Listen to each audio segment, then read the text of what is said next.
Des morts, des blessés, deux peuples se disputent la même terre et l'on ne sait plus comment tout cela a commencé.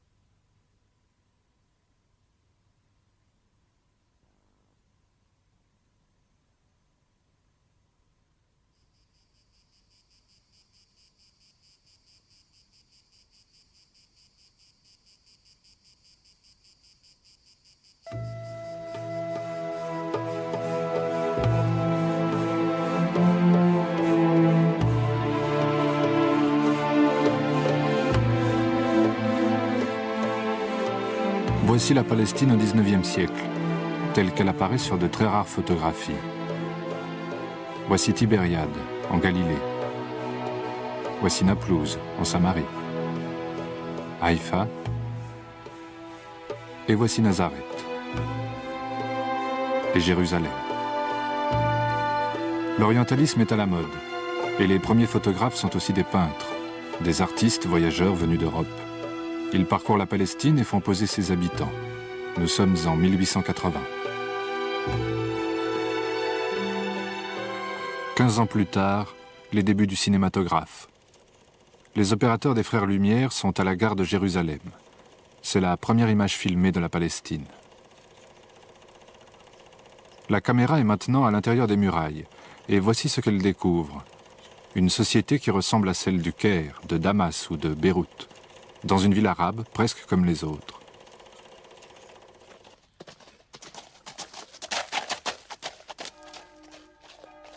À la fin du XIXe siècle, il y a 500 000 habitants en Palestine.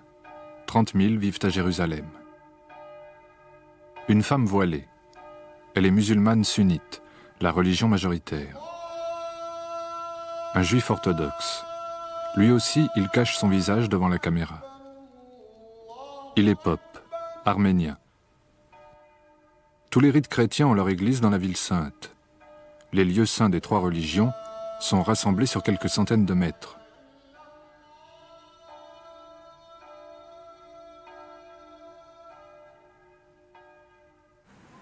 La grande mosquée est tout près du tombeau du Christ.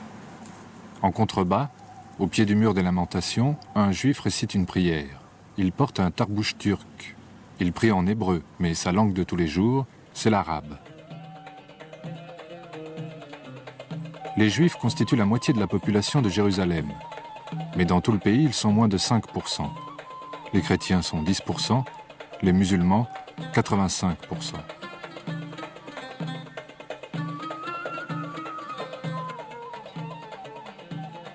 Ils sont tous sujets du sultan de Constantinople.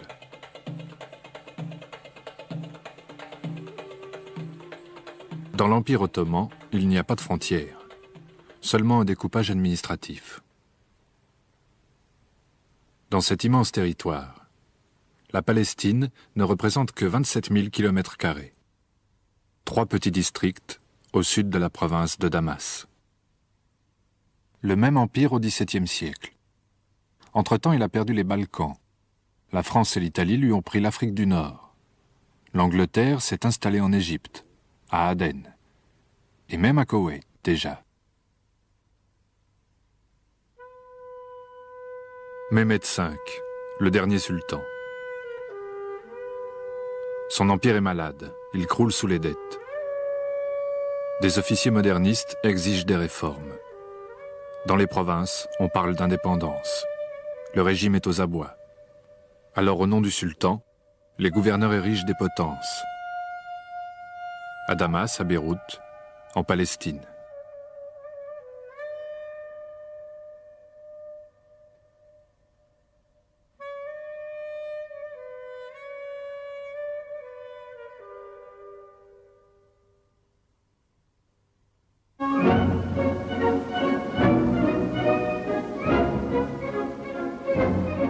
Très loin de la Palestine, Saint-Pétersbourg.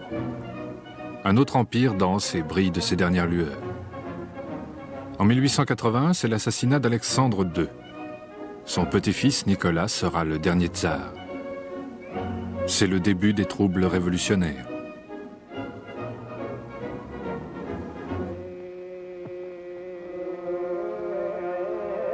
Les Juifs sont désignés par le régime tsariste comme la cause de tous les malheurs du peuple russe. Ils étaient 5 millions en 1880. En l'espace d'une génération, des dizaines de milliers d'entre eux sont massacrés.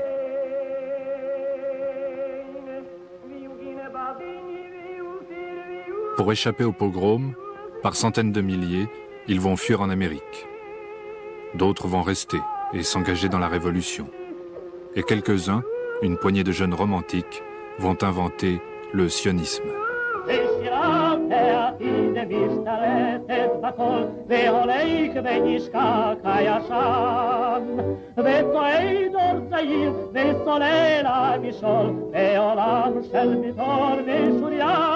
À la fin du 19e siècle, ils sont 4500 colons juifs en Palestine.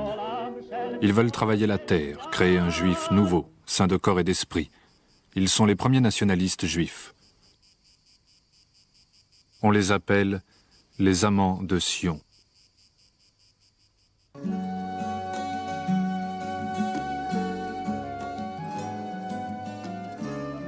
Les paysans arabes qui voient arriver les premiers immigrants juifs ne se doutent de rien.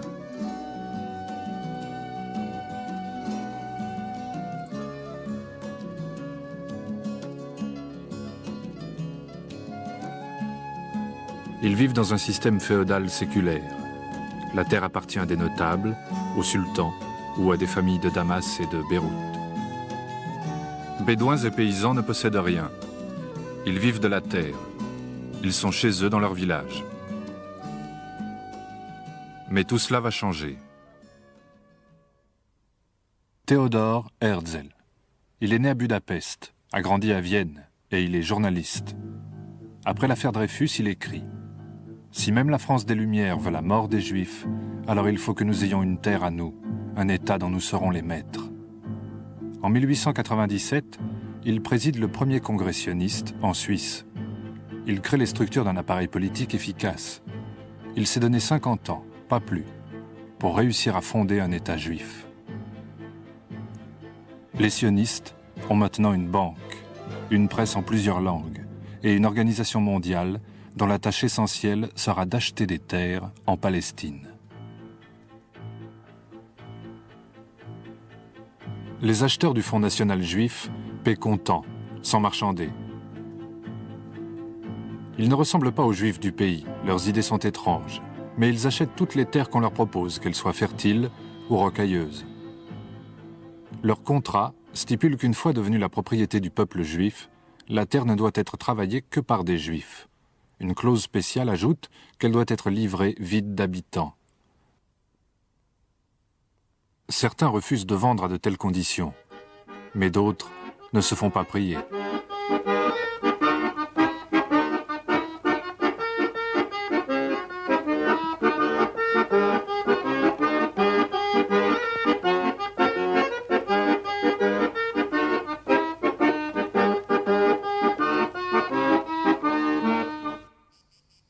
C'est dans un village comme celui-ci que le premier kibboutz est né.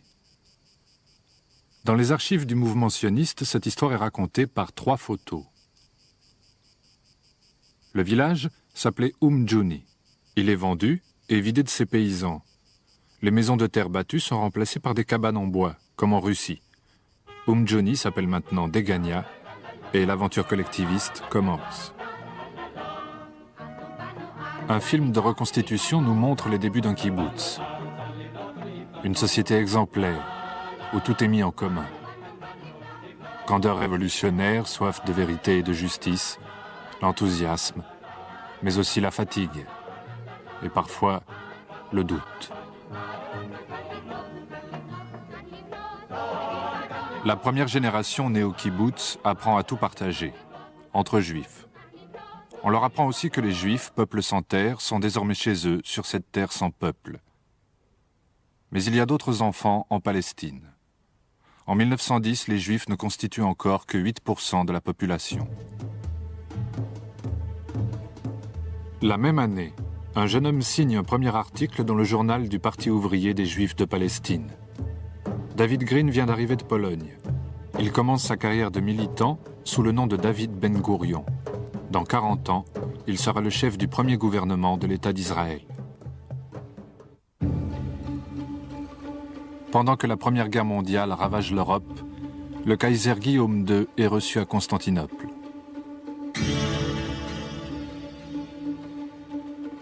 Le sultan Mehmed V ne maîtrise plus vraiment le pouvoir. Son gouvernement le pousse à entrer en guerre aux côtés de l'Allemagne contre la France et l'Angleterre. C'est l'erreur qui lui coûtera son trône et son empire. L'erreur que les puissances occidentales attendaient pour donner le coup de grâce à l'Empire ottoman. Hussein, shérif de la Mecque, chef de la puissante famille des Hachémites. Pour vaincre les Turcs, les Britanniques ont besoin de lui. Ils lui promettent un grand royaume arabe, uni et indépendant, à condition de lancer la guerre sainte contre Constantinople. Envoyé en Arabie, un autre homme va jouer dans les coulisses de l'histoire. C'est un agent des services secrets britanniques, le colonel Lawrence. La légende et le cinéma l'ont consacré, Lawrence d'Arabie. Quelques rares images nous montrent Lawrence dans le désert. Lawrence reçu par Faisal, le fils du shérif.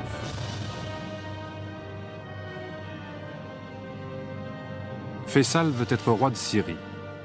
Son ami Lawrence lui promet qu'il le sera. Ensemble, ils vont ouvrir aux Anglais la route de Damas. C'est la grande révolte des Arabes contre les Turcs. Nous sommes en 1916.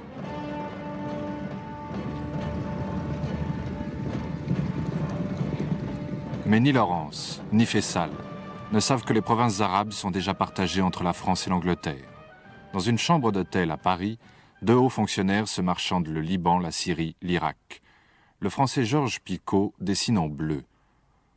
L'anglais Mark Sykes dessine en rouge. Pour la Palestine, ils prennent une troisième couleur. On en fera une zone internationale après la guerre.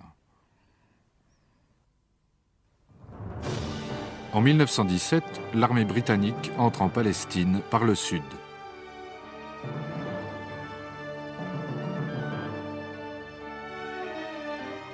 Ici, au fil des siècles, on a vu passer les Romains, les Byzantins, les Croisés, les Turcs. Sur la route de Damas, c'est un nouvel empire qui arrive. Le 9 décembre, les Britanniques ajoutent un dernier joyau à leur couronne, Jérusalem. Le général Allenby franchit les portes de la ville. Par respect pour la sainteté du lieu, il est à pied et sans armes. Mais déjà, les conquérants persent sous les libérateurs. 3 semaines plus tôt, une petite lettre avait dévoilé leurs intentions. Signée par le ministre britannique des Affaires étrangères, cette lettre est devenue célèbre sous l'appellation de déclaration Balfour. Elle annonce à la communauté juive britannique que le gouvernement de Sa Majesté envisage favorablement l'établissement d'un foyer national juif en Palestine. David Ben Gourion, qui avait été expulsé par les Turcs, apprend la nouvelle à New York. Il revient aussitôt en Palestine et s'engage dans l'armée britannique au sein d'une légion juive. Les premières légions ont été créées en 1915 par Zev Jabotinsky, un grand orateur, un militaire et un idéologue. Il deviendra le maître à penser de la droite israélienne. Pour les Arabes de Palestine, la déclaration Balfour est le premier signe d'une trahison britannique. Ils s'organisent.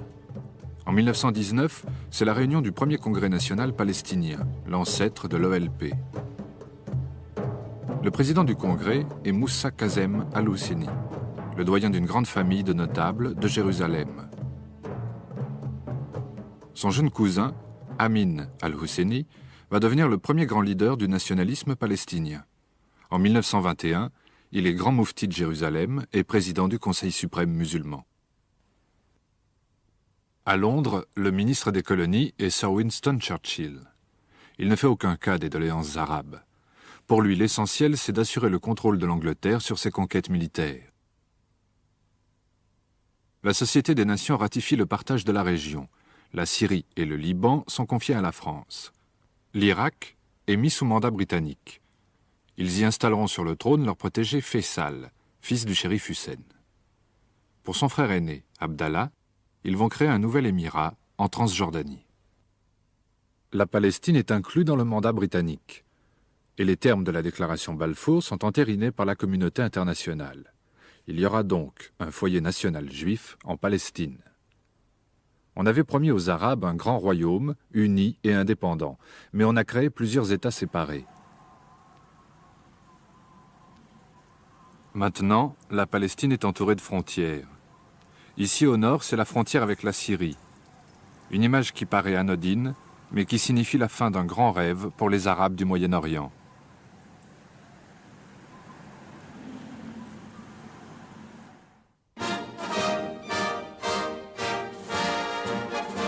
Les Anglais vont rester 30 ans en Palestine. Au port de Jaffa, c'est l'arrivée du premier haut-commissaire britannique, Sir Herbert Samuel. Il est juif.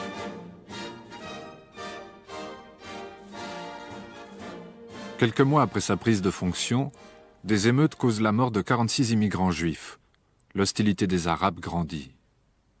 Mais en 10 ans, la colonie juive reçoit 100 000 immigrants russes et polonais, et elle passe de 11 à 17% de la population globale.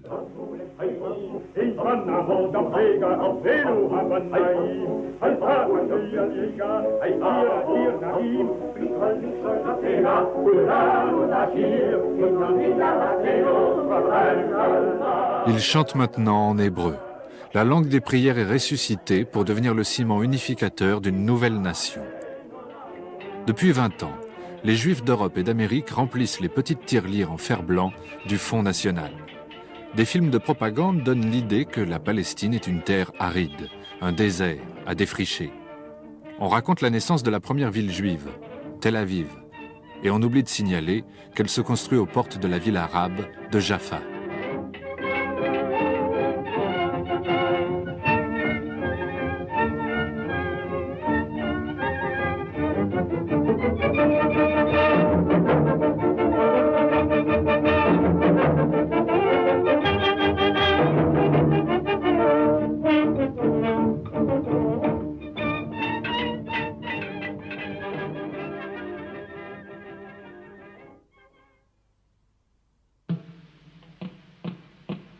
Pendant que des soldats en kilt succèdent aux occupants turcs d'hier, pendant que des jeunes femmes nouvelles venues d'Europe exhibent leurs jambes nues, que devient la population arabe? C'est simple, on ne la voit pas, on ne la filme pas, ou si peu. Juste quelques très rares images, celles de Nathan Axelrod, le précurseur du cinéma israélien. En regardant bien, en ralentissant un peu le film, on devine une réalité très différente de celle des colons juifs. Ici, c'est l'Orient.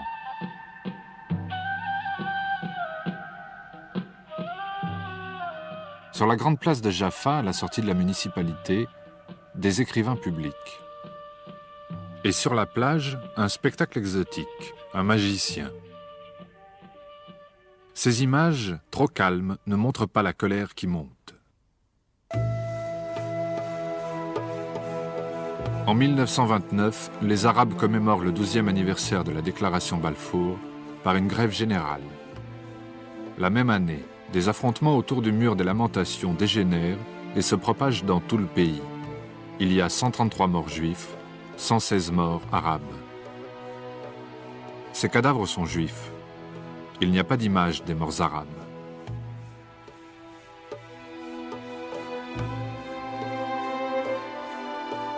La Société des Nations envoie des enquêteurs. De leur côté, les Britanniques annoncent qu'il n'y a plus de place en Palestine pour une immigration massive. Mais l'histoire de la Palestine ne s'écrit pas dans les rapports des commissions d'enquête. En Allemagne, Hitler accède au pouvoir.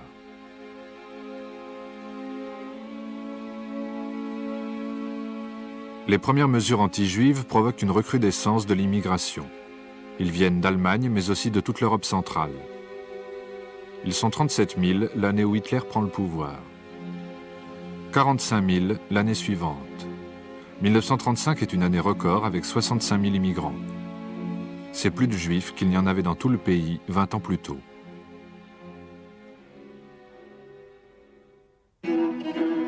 La révolte arabe explose en avril 1936. Le moufti Amin al-Husseini en tête 5 partis politiques palestiniens appellent au soulèvement général. Les notables, les chefs de village, les paysans, les commerçants. Ils se révoltent tous contre l'occupation britannique et contre l'immigration juive.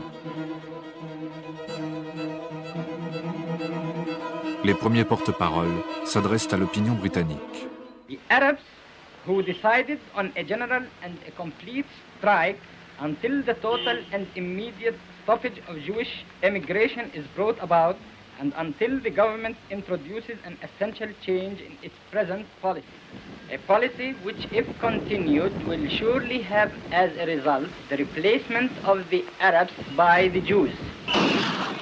La grève générale dure 6 mois. Les affrontements avec les forces de l'ordre sont quotidiens.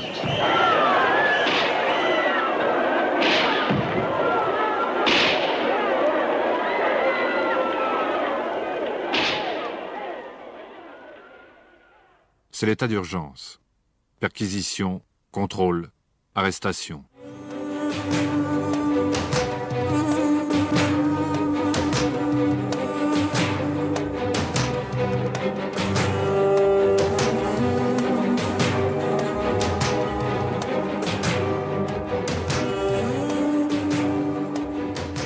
Mais la révolte se durcit.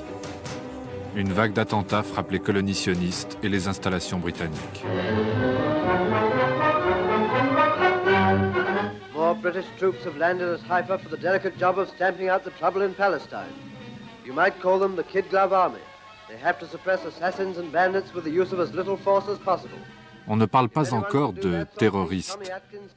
À Londres, les actualités filmées parlent de bandits et d'assassins. Il faut rassurer l'opinion en métropole, annoncer le prochain retour au calme. Les renforts acheminés en Terre Sainte auront vite fait d'y ramener la paix.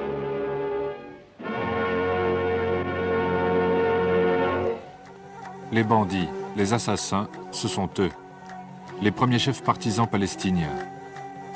Celui-ci est le commandant de la guérilla pour le secteur de Jérusalem, Abdelkader al-Husseini. Autour de lui, une armée de paysans et quelques centaines de volontaires venus des pays arabes limitrophes.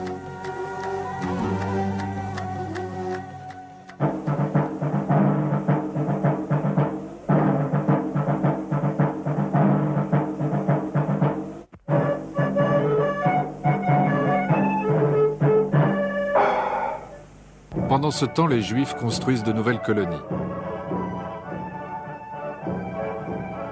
Des éléments préfabriqués, une barrière, une tour de garde, quelques cabanes. C'est la technique du fait accompli. En quelques heures, une nouvelle localité juive existe sur la carte, bâtie comme un camp retranché. La population se militarise. Avec l'aide de quelques instructeurs britanniques, on crée des unités d'élite. Toute la jeunesse juive est embrigadée dans des mouvements paramilitaires. Tous apprennent à se servir d'un fusil. C'est la naissance du citoyen soldat.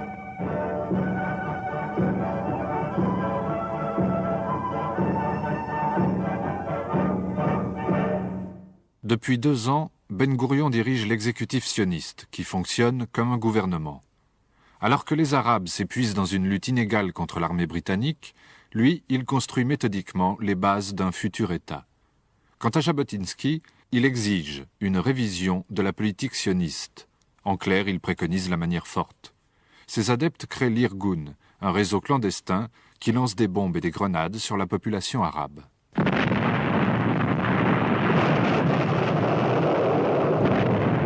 En octobre 1938, les Britanniques lancent une offensive finale contre les rebelles arabes.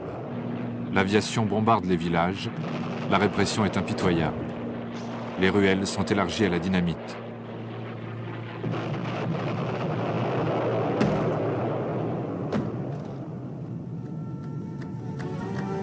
Les leaders sont déportés. Les partisans sont pendus.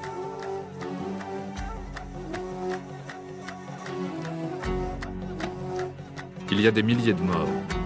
En quelques mois, la grande révolte est écrasée. Elle a duré presque 3 ans et les Palestiniens s'en souviennent comme de leur première intifada.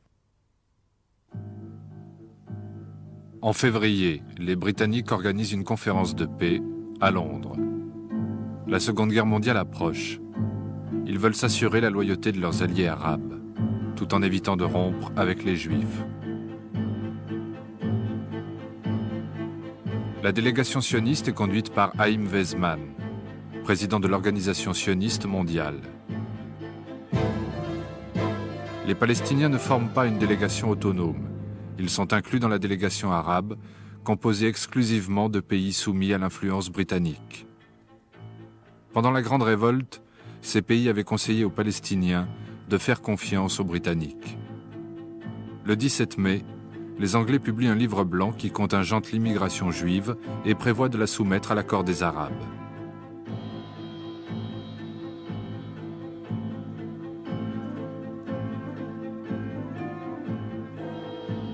Les sionistes sont furieux. Leur vieil ami anglais se transforme en ennemi, au moment même où la situation des Juifs d'Europe devient désespérée.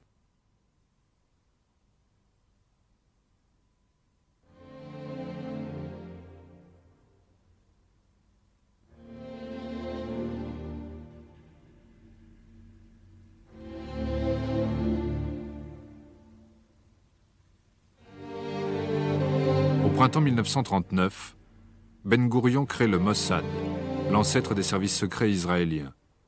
Au début, le Mossad est un réseau qui organise le voyage d'immigrés clandestins vers la Palestine. 17 000 Juifs européens seront sauvés par cette filière, une goutte d'eau dans la mer. À cause de leurs costumes et de leurs jaquettes bien repassées, on les appelle les Yékés. Il y a déjà un argot juif en Palestine.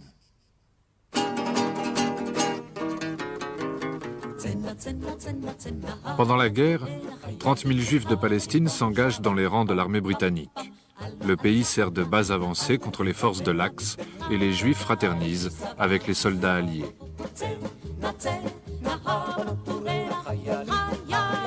Les femmes de Tel Aviv tricotent pour la Royal Navy, comme celle de Londres ou de Paris. Pendant ce temps, à Berlin, des musulmans de Yougoslavie défilent devant le grand moufti de Jérusalem. Pour échapper à la répression, le leader palestinien s'était réfugié au Liban, puis il avait continué son combat nationaliste en Irak. En 1941, il espère la défaite de ses ennemis jurés, les Anglais. Il cherche l'alliance avec Hitler. À ce moment-là, personne ne sait qu'un génocide va décimer les Juifs. Et le moufti ne sait pas qu'il ne reverra jamais la Palestine. Ce n'est qu'après la capitulation allemande que le monde apprend l'ampleur du génocide nazi.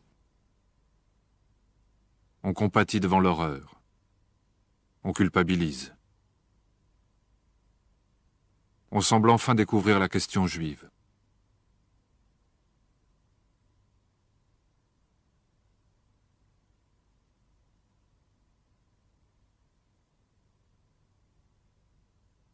Mais les frontières restent fermées. Dans les ruines de l'Europe, des centaines de milliers de survivants et d'apatrides se pressent dans les camps de personnes déplacées. Personne n'en veut.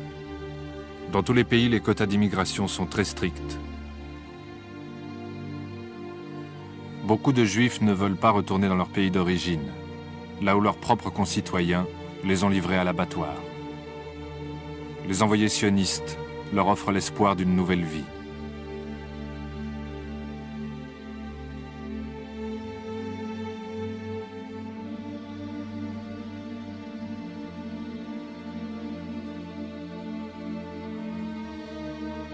On leur dit que leurs frères les attendent en Palestine.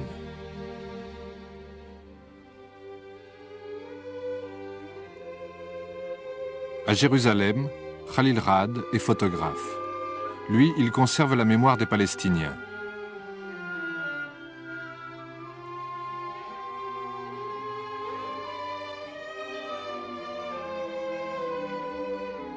Il collectionne des milliers d'images, comme si un sentiment d'urgence le poussait à rassembler devant son objectif une société tout entière avant sa dispersion.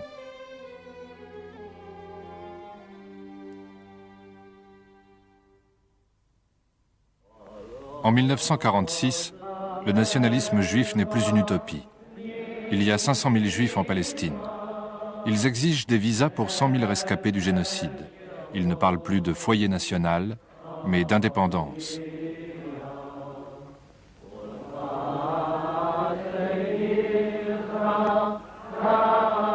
Depuis 1942, Ben Gourion a fait prendre un tournant au mouvement sioniste. L'alliance avec les Britanniques est terminée.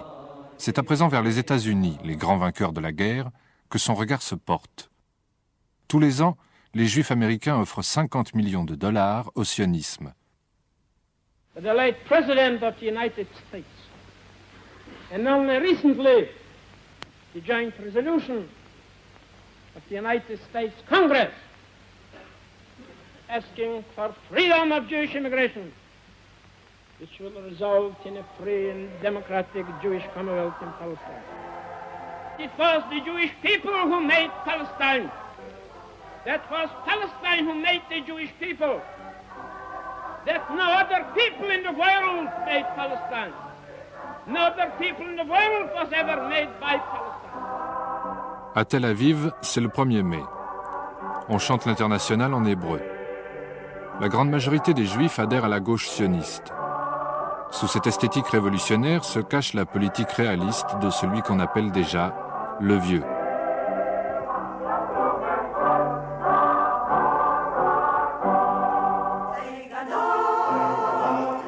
Face à Ben Gourion, l'opposition de droite.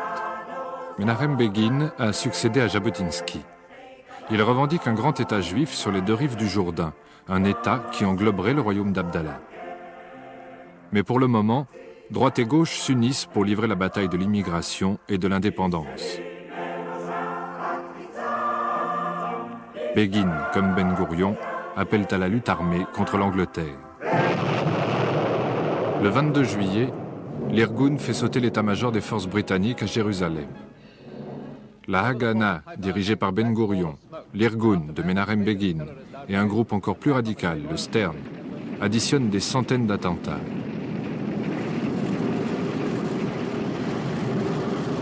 La violence est partout. Juifs, arabes, britanniques, tout le monde y participe. Et les victimes ne se comptent plus. Pendant ce temps, tous les jours, des bateaux surchargés d'immigrants illégaux forcent le blocus britannique. Lorsqu'ils sont arraisonnés, leurs passagers sont expulsés ou internés. Quelques-uns coulent en chemin avec leur cargaison humaine.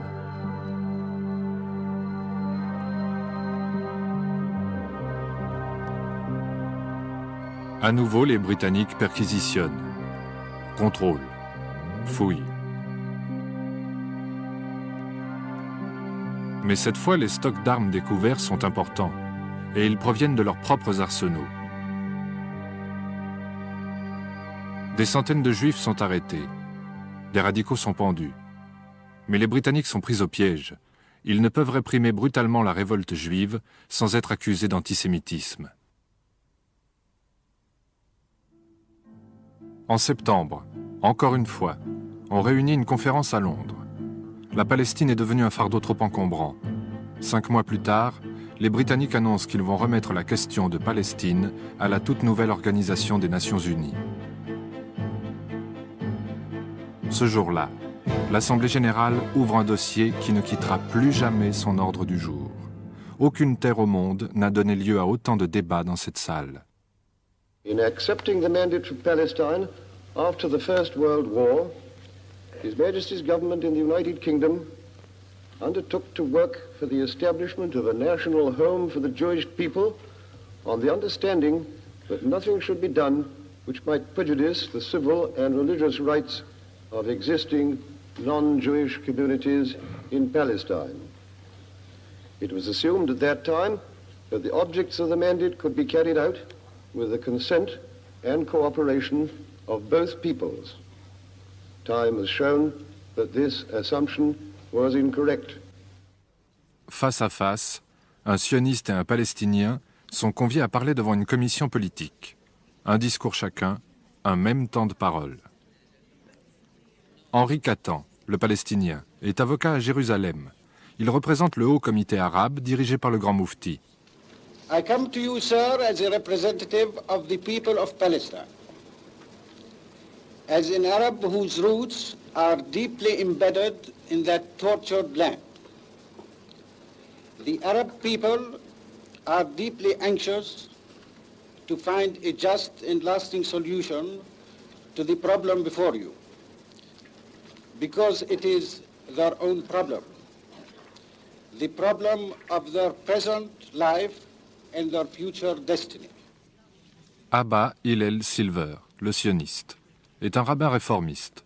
Il vit à New York. Il représente l'agence juive dirigée par Ben Gurion. The Jewish people belongs in this society of nations. Surely the Jewish people is no less deserving than other peoples whose national freedom and independence have been established and whose representatives are now seated here. The Jewish people were your allies in the war and joined their sacrifices to yours to achieve a common victory.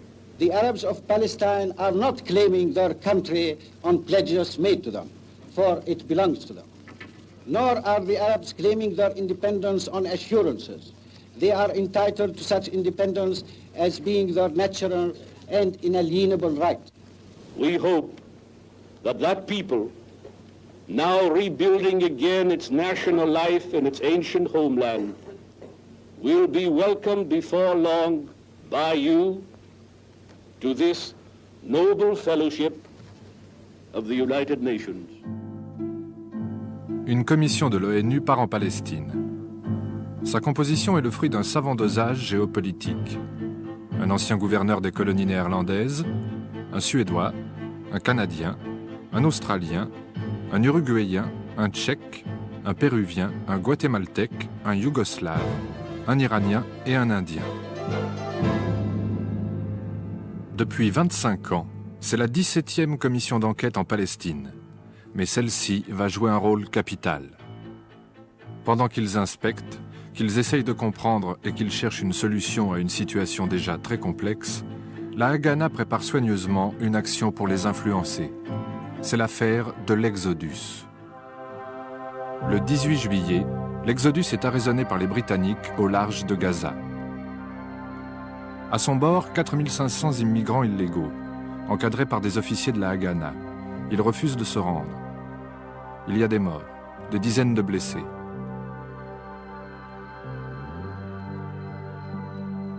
Les Britanniques ne cèdent pas.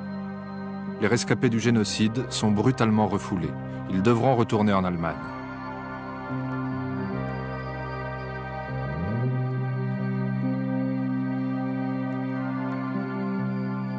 Plusieurs membres de la Commission des Nations Unies assistent à ces scènes tragiques et leur décision est prise. Il faut mettre un terme au mandat britannique. Mais à qui transmettre la souveraineté? À qui appartient la Palestine? Les 11 diplomates hésitent. Finalement, 8 d'entre eux proposent de partager le pays en 2 États. Un État juif en bleu, un État arabe en gris, imbriqués l'un dans l'autre dans un tracé compliqué. Jérusalem aura un statut international et ne fera partie d'aucun des 2 États. Les Juifs reçoivent plus de la moitié du territoire, alors qu'ils ne constituent que le tiers de la population. Des centaines de milliers d'Arabes devront vivre sous un gouvernement juif. À l'Assemblée générale des Nations unies, le délégué syrien. Par les intrigues faites autour de lui et par les machinations qui sautent aux yeux et qui ont servi à le présenter à l'opinion publique comme un projet uniquement humanitaire, ce projet restera le plus grand scandale politique de tous les siècles. Tour à tour, les autres délégués arabes montent à la tribune.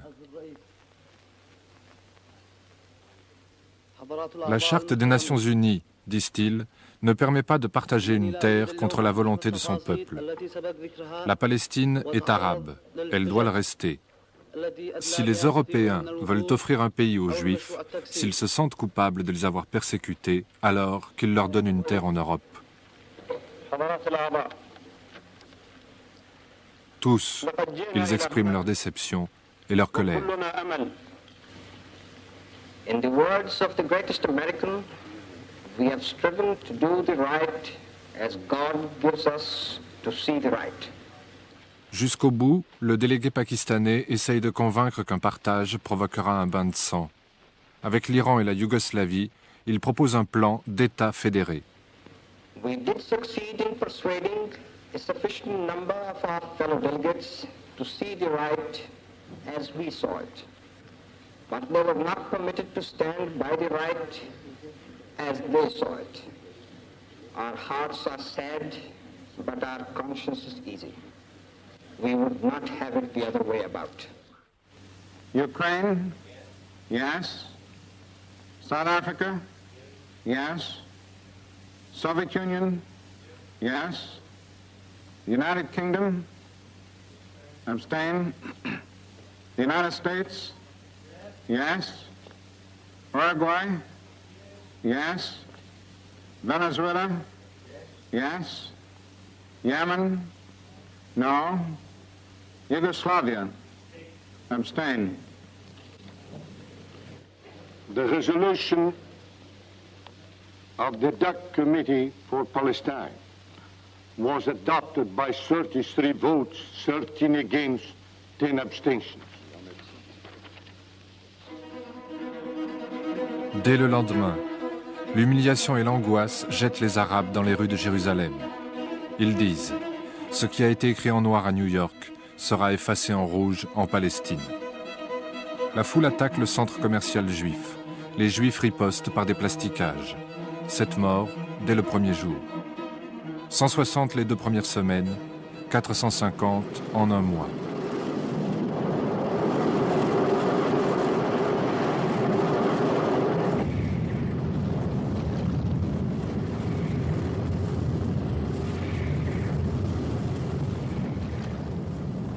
Ce n'est pas une émeute, c'est la guerre qui commence.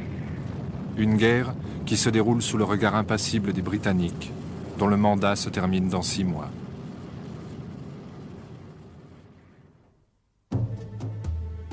« 1948. Cette année-là restera gravée dans la mémoire des Palestiniens et des Israéliens. Pour les uns, la catastrophe, pour les autres, la libération. Ben Gourion sait que le vote des Nations Unies n'est pour le moment qu'un morceau de papier. Il achète des armes en Tchécoslovaquie et décrète la mobilisation générale. Avant le départ des Anglais, il veut contrôler les régions arabes du territoire, élargir les frontières de l'État juif, attaquer plutôt que se défendre.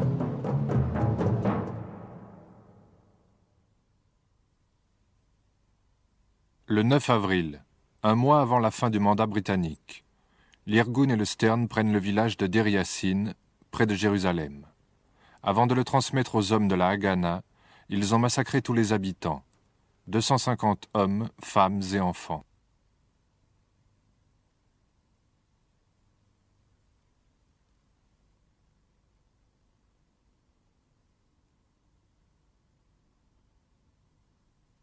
Ben Gourion condamne le massacre.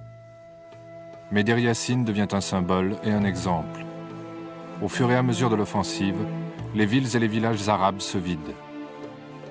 Les Palestiniens résistent, mais lorsque la défaite s'approche, ils s'en vont pour ne pas subir le sort de ceux de Deir Yassin.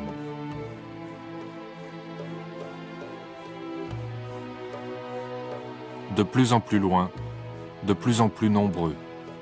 Un terrible exode, dont il ne reste que ces quelques traces. En tout, une dizaine de photographies et quelques mètres de pellicule.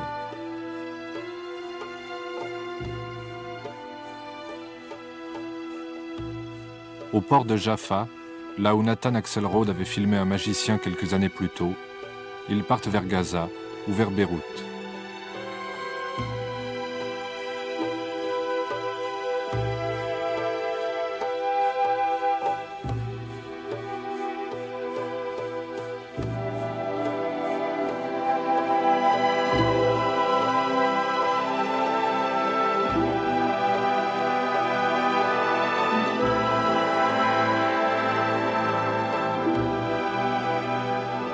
Ils laissent derrière eux des villes désertes.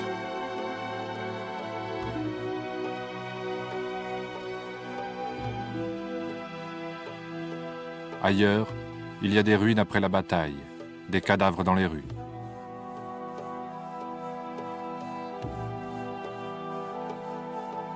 Et une image, une seule image, montre des gens qu'on a rassemblés et que l'on emmène. Ils ont voulu rester, ils sont chassés de force.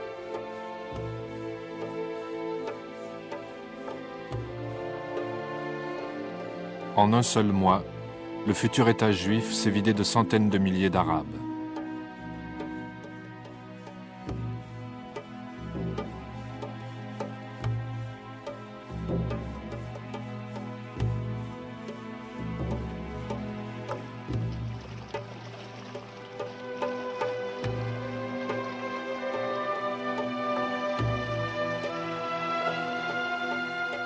Ils sont allés vers ce qui reste de la Palestine.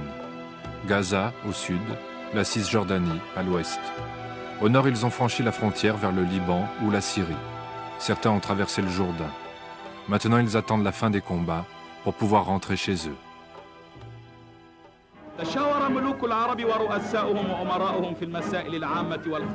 Jusque-là, les leaders des pays arabes n'ont pas bougé. L'afflux des réfugiés les submerge. Ils doivent agir. Mais ils attendent la fin officielle du mandat britannique et ils n'ont pas tous les mêmes intérêts. Abdallah, de Transjordanie, a négocié secrètement avec les Juifs. Il leur a promis d'accepter leur État s'ils le laissent s'emparer du territoire promis à l'État palestinien. Farouk d'Égypte veut contrôler les ambitions territoriales d'Abdallah, mais ses généraux craignent une défaite militaire. Les présidents syriens et libanais, le régent d'Irak, eux sont sûrs de la victoire. Ils feront la guerre. Le 14 mai 1948 est une journée fatidique.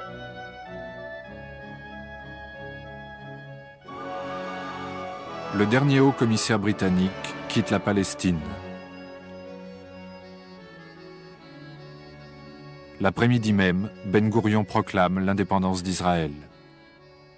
לפיכך נתכנסנו, אנו חברי מועצת העם, נציגי היישוב העברי והתנועה הציונית, ביום סיום המנדט הבריטי על ארץ ישראל, ותוקף זכותנו הטבעית וההיסטורית, ועל יסוד החלטת עצרת האומות המאוחדות, אנו מכריזים בזאת על הקמת מדינה יהודית בארץ ישראל, היא מדינת ישראל. Quelques heures plus tard, à l'aube du 15 mai, les armées arabes entrent en Palestine. Partis d'Égypte, de Transjordanie, de Syrie, d'Irak et du Liban, ils se sont donné rendez-vous à Tel Aviv. Ils promettent la destruction de l'État juif, le renvoi des sionistes à la mer et le retour rapide des réfugiés.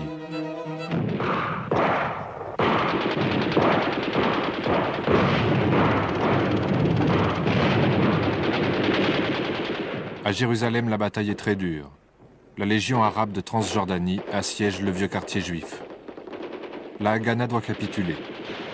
Mais Abdallah reste fidèle à sa promesse secrète et il ne tente pas de pénétrer dans le territoire israélien.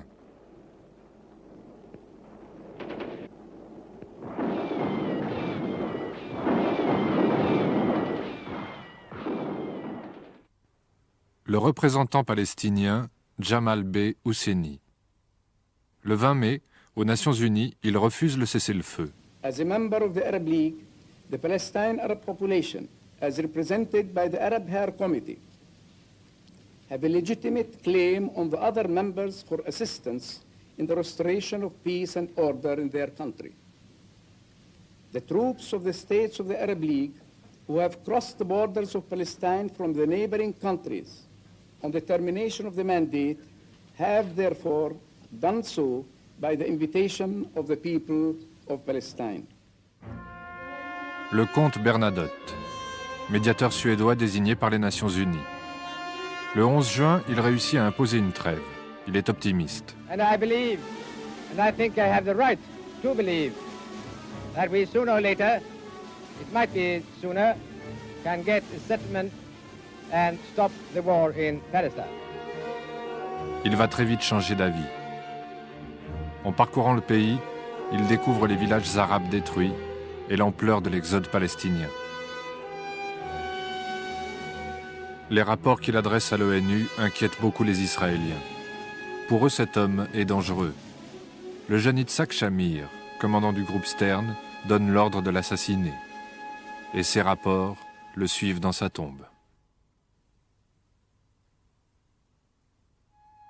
Maintenant, les Israéliens sont bien armés et bien organisés.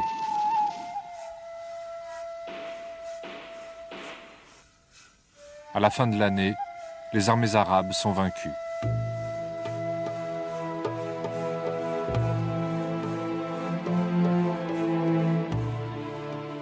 I think it's my duty to say that the Arabs of Palestine cannot go into any political discussion on the basis of any Jewish state in Palestine. Thank you, sir. Jamal Bey Husseini vient de s'exprimer pour la dernière fois dans l'enceinte de l'ONU. Nous sommes toujours en 1948. Le prochain discours d'un représentant palestinien aux Nations Unies sera celui de Yasser Arafat en 1974, dans 26 ans. Pendant la guerre, l'État d'Israël a gagné 4000 km² sur le plan de partage. Grâce au départ des Palestiniens, sa population est maintenant presque entièrement juive. Jérusalem, qui devait avoir un statut international, est coupée en deux. Sa partie ouest devient la capitale d'Israël, sa partie est passe sous domination jordanienne. Les territoires de Cisjordanie et de Gaza sont restés sous contrôle arabe. Selon le plan de partage, un État palestinien aurait dû y voir le jour. Mais la bande de Gaza est mise sous administration égyptienne et la Cisjordanie est annexée par le roi Abdallah. Au lieu d'un État pour les Palestiniens, les Nations Unies créent un office d'assistance aux réfugiés arabes, l'UNRWA. En 1949, on dresse les premiers camps de tentes et on distribue des cartes qui donnent droit à des rations alimentaires.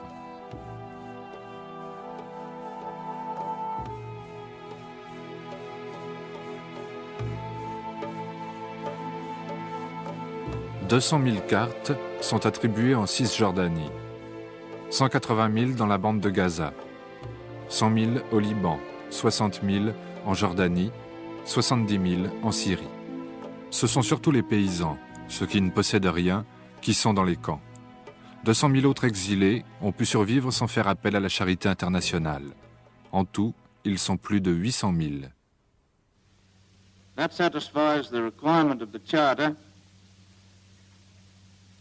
of a two-thirds majority, and I therefore formally declare Israel admitted to membership in the United Nations.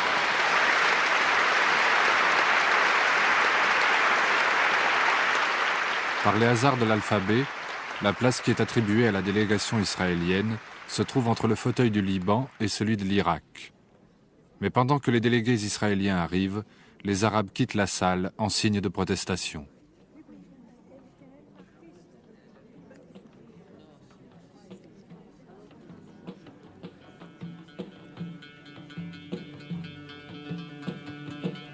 Pour devenir membre des Nations Unies, Israël a pris l'engagement officiel de permettre le retour des réfugiés palestiniens. Mais cette résolution ne sera pas respectée. Au contraire, l'une des toutes premières lois votées en Israël réquisitionne tous les biens dont les propriétaires sont décrétés absents. Dans la vieille ville de Jaffa, des Israéliens s'installent dans les meubles de ceux qui ne sont plus là. Les belles demeures des notables de Jérusalem sont attribuées à des militaires ou à des fonctionnaires. Partout, des immigrants juifs posent leurs valises dans les villes arabes abandonnées. Au début des années 50, Israël accueille 700 000 juifs venus d'Afrique du Nord et du Moyen-Orient. Presque le même chiffre que celui des Palestiniens exilés.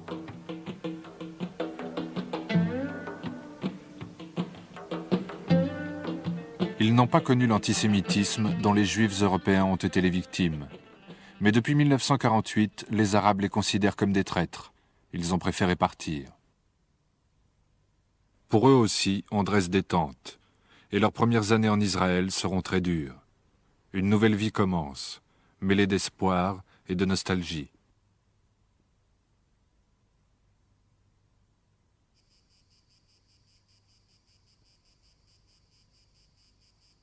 Il ne reste que 150 000 Arabes dans l'État juif.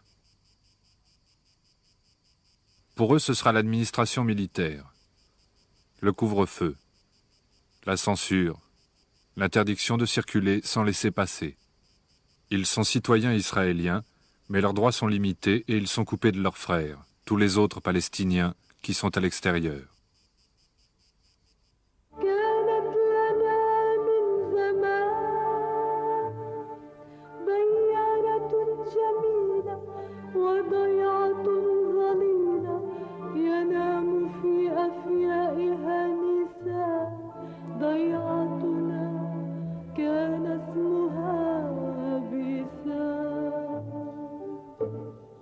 Le village de Bissan n'existe plus.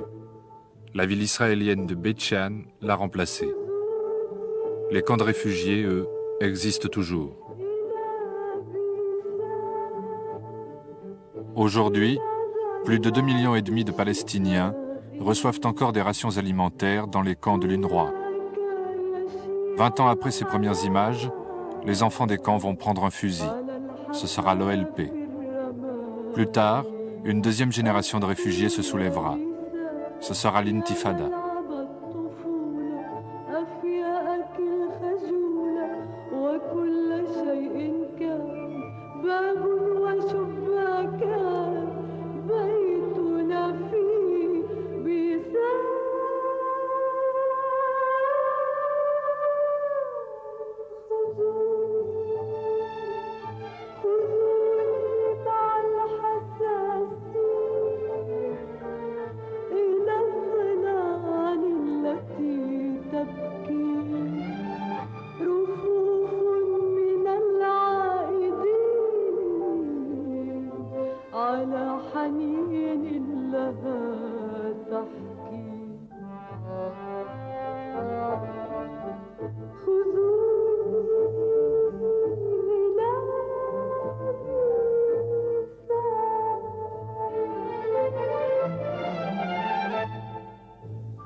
En Palestine, à la fin du XIXe siècle, 85% de musulmans, 15% de chrétiens et 5% de juifs cohabitent paisiblement sous la domination des Turcs. Après la Première Guerre mondiale, le pays passe sous mandat britannique, pendant que les pogroms antisémites puis le génocide nazi font venir d'Europe des centaines de milliers de survivants, qui veulent créer ici un foyer national, enfin à l'abri des persécutions. Dès les années 30, cette immigration massive inquiète les Arabes, qui se révoltent et sont durement réprimés par les Britanniques. En 1947, voulant mettre un terme à la violence et aux revendications, les Nations Unies décident le partage du pays en 2 États, juifs et palestiniens. Les Arabes refusent le partage. C'est la guerre, la victoire des Juifs et l'exode pour 800 000 Palestiniens chassés de leurs terres. Peuplé d'immigrants, l'État d'Israël est né. Dans les années 50, il devient un État moderne, d'allure occidentale. Pendant ce temps, sous les tentes des camps de réfugiés, les Palestiniens attendent le retour sur leurs terres.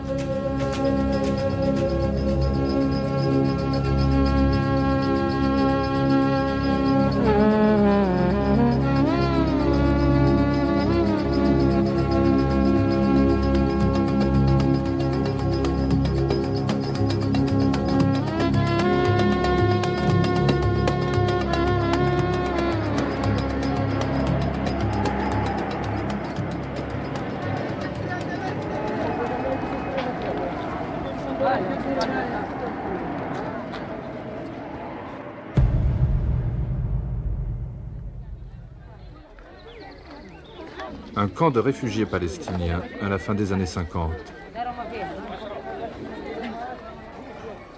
Le provisoire s'est établi. Des masures ont remplacé les tentes, mais on n'oublie pas.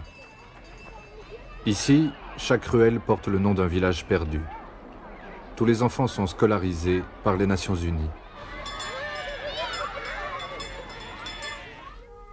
C'est ainsi, grâce à la mauvaise conscience internationale, que les Palestiniens deviennent le premier peuple arabe entièrement alphabétisé.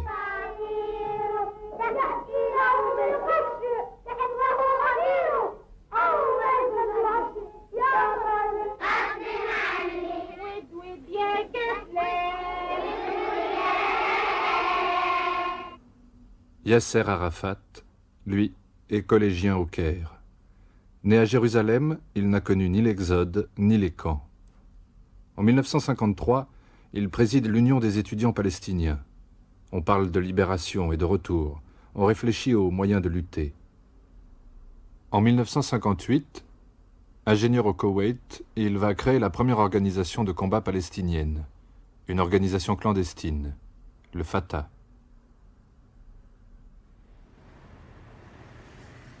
Nasser. Il a déjà nationalisé le canal de Suez en 1956, en tenant tête à Israël, à la France et à l'Angleterre. Dans les années 60, pour les Palestiniens comme pour tous les Arabes, il symbolise la liberté, le progrès et l'unité. En janvier 1964, Nasser propose au chef d'État de la Ligue arabe de créer une organisation pour la libération de la Palestine. Ben Bella, l'Algérie, Aref, l'Irak, Ibn Saoud, l'Arabie, Bourguiba, la Tunisie, Hussein, la Jordanie. Tous s'engagent à soutenir l'Organisation pour la libération de la Palestine, l'OLP. Les Palestiniens paieront un impôt à l'OLP. Ils auront un parlement et des brigades armées et un président. Ahmad Choukeri, avocat, diplomate, palestinien très proche de Nasser, il rédige la charte et les slogans de l'OLP. Unité, mobilisation, libération. Libération, c'est émancipation de notre pays et la destruction d'Israël comme État. Est-ce que, d'après vous, les possibilités de discussion avec Israël sont nulles? Et cette possibilité n'existe pas. Il n'y a pas une possibilité pour négociation ou discussion avec Israël. Jamais. C'est la première doctrine de l'OLP, le refus du partage. C'est aussi la doctrine de tous les pays arabes. Ils refusent de reconnaître Israël, qui existe depuis 15 ans déjà, et qui compte 2,5 millions de citoyens. Autant que les Palestiniens, maintenant dispersés dans tout le Moyen-Orient. En Israël, ils sont citoyens, mais soumis à des lois d'exception militaire. En Jordanie, on les naturalise. Partout ailleurs, ils n'ont pour toute identité qu'une carte de réfugié. Le retour est interdit. Alors des réfugiés essaient de passer clandestinement les frontières. Peu à peu, les infiltrations deviennent des expéditions armées. Raids, embuscades, représailles. C'est l'escalade, angoissante et meurtrière. Angoissante aussi la puissance militaire de l'Égypte, armée et conseillée par l'Union soviétique, qui inquiète les Occidentaux autant qu'Israël. En mai 67, le ministre israélien des Affaires étrangères, Abba Eban, fait le tour des capitales occidentales. On craint le pire pour Israël. L'agression nous entoure de tous côtés. Plusieurs pays arabes se sont obligés à donner expression à une attitude hostile. Cependant, c'est Nasser qui dirige et organise cette agression qui pèse si lourdement sur notre région et sur le monde entier. C'est lui qui annonce publiquement que l'heure est venue de détruire notre pays, qui est le dernier espoir d'un peuple qui, depuis plus de 3000 ans, joue un rôle historique dans l'élaboration de la civilisation mondiale. C'est dans la pleine conscience de la gravité de cette heure que nous affrontons avec la sympathie ardente de l'opinion publique mondiale les épreuves qui nous attendent. Mais quelques jours plus tard, c'est Israël qui attaque. Le 5 juin 1967, au matin. En 3 heures, toute l'aviation égyptienne est anéantie.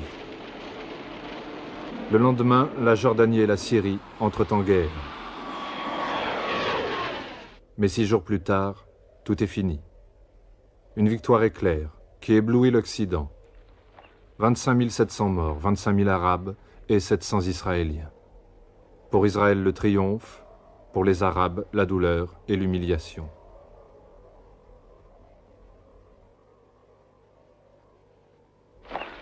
En 6 jours, d'immenses territoires sont conquis.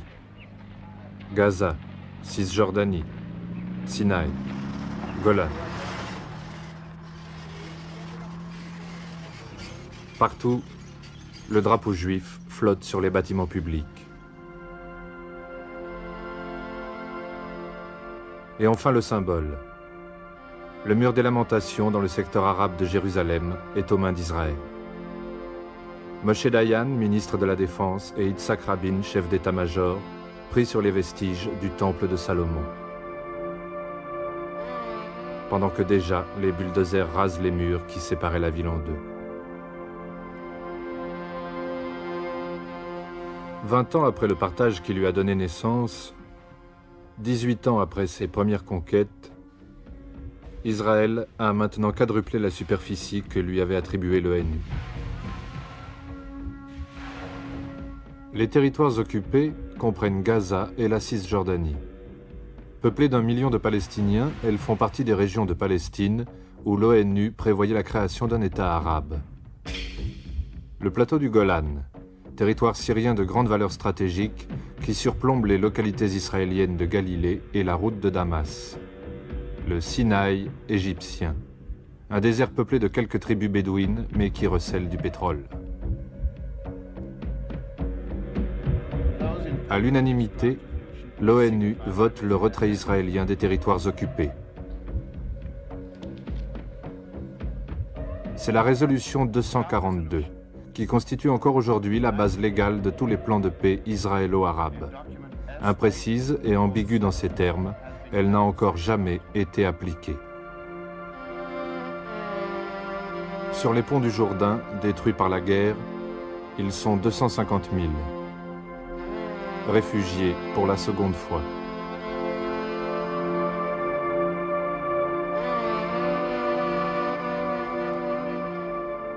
Ils vont de l'autre côté, en Jordanie, poussés par les bombardements, par la peur de vivre sous l'occupation israélienne, et parfois par la force, par les Israéliens qui leur ont fourni des camions et leur ont fait signer l'engagement de ne pas revenir.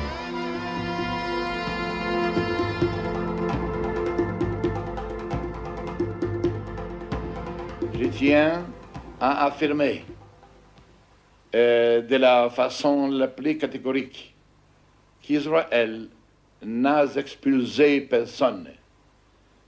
Sont partis de leur plein gré. Des réfugiés qui, sachant qu'ils pourraient continuer à recevoir de l'assistance en Transjordanie, préféraient se trouver parmi les leurs. Si nous les avions empêchés de partir, on nous aurait sans doute accusés de restreindre leur liberté de mouvement. Il faut tout recommencer, assiéger les locaux des Nations Unies, comme il y a 20 ans déjà.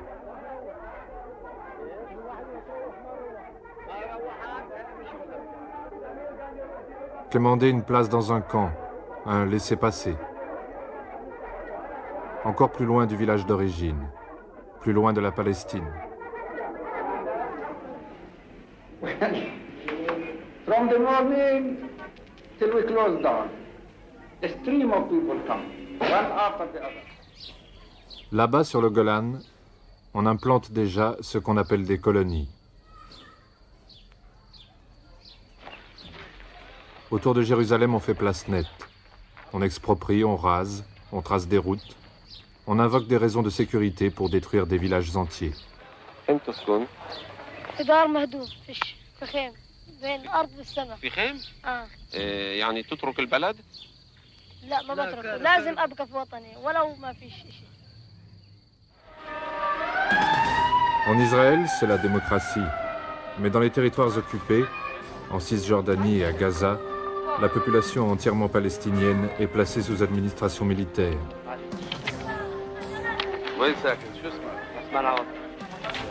Privée de droits civiques. Soumise au contrôle des services de sécurité.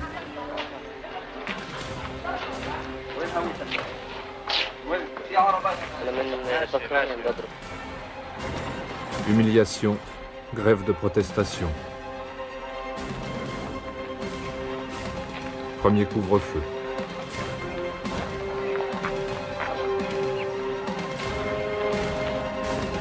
Un cycle infernal commence. Très vite, il y a des opérations de résistance, des soldats tués, des attentats. 2000 arrestations les 2 premières années. Presque tous emprisonnés sans être jugés. La prison forge les consciences et développe les réseaux clandestins.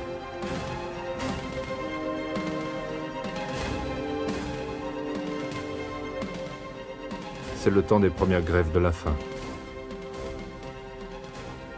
C'est le temps aussi où, à l'extérieur, dans les pays de l'exil, les Palestiniens prennent la lutte armée des Algériens et des Vietnamiens comme modèle. Et c'est l'heure de Yasser Arafat, qui prend la direction de l'OLP.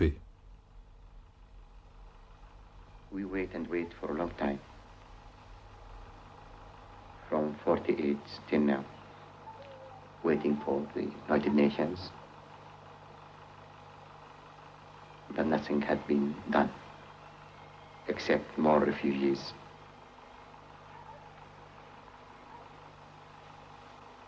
So, we think that the only way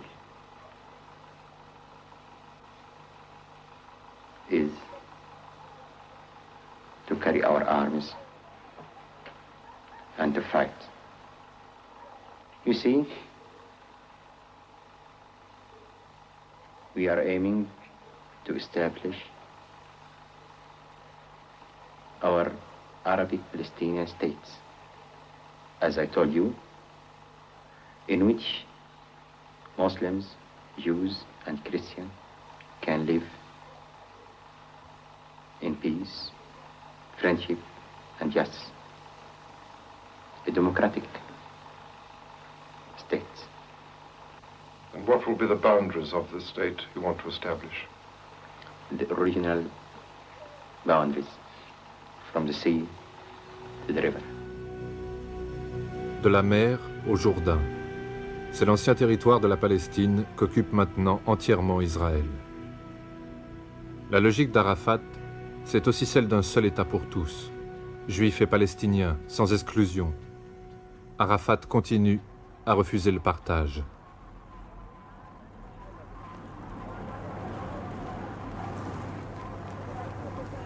Alors pour réaliser le rêve, dans les camps, on prépare la lutte armée.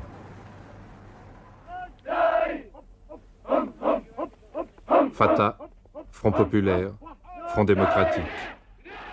Même les enfants sont entraînés à la lutte armée. Ils seront fédaïns.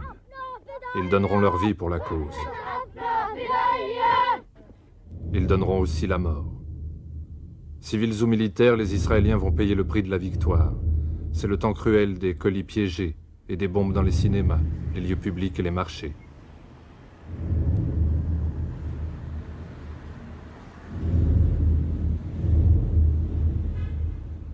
En 1970, Golda Meir devient Premier ministre. On l'appelle la grand-mère d'Israël. Et cette grand-mère dispose du budget militaire le plus élevé au monde, 20% du produit national brut. נולדו בארץ. אני מעולם לא הסכמתי לקנות להם צעצוע שיש לזה איזה קשר למלחמה. לא רובה ולא אקדח ולא טנק אף פעם. מפני שרציתי להאמין שכאשר ילדים שלי יגדלו, כבר לא תהיינה מלחמות בעולם. טעיתי. והילדים שלי גדלו כאן, ומגיל צעיר מאוד הם היו במאבקים. הם היו בגיל צעיר מאוד, היו בהגנה, להגן על היישוב העברי בארץ. כך היה לנו, הייתה מלחמת העולם. אחר כך היה לנו מאבק עם הבריטים. אחר כך הייתה מלחמת השחרור. אחר כך הייתה מלחמת סיני. זה היה בניגוד לרצוננו, למחשבתנו, לחלומות שלנו.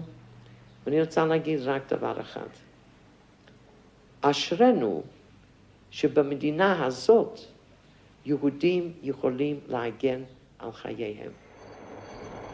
Pour elle, il n'y a pas de peuple palestinien. Il n'y a que des ennemis qu'il faut chasser.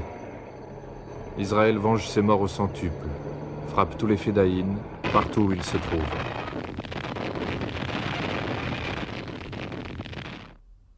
Georges Habash. Il a fondé le FPLP, le Front populaire de libération de la Palestine. Nationaliste et marxiste, radicalement opposé à tout compromis. En septembre 1970, convaincu que Nasser et Hussein s'apprêtent à traiter avec les États-Unis et Israël, il invente le détournement d'avions. Et comme ce sont des Occidentaux qui sont pris en otage, pour la première fois des Palestiniens font la une des journaux.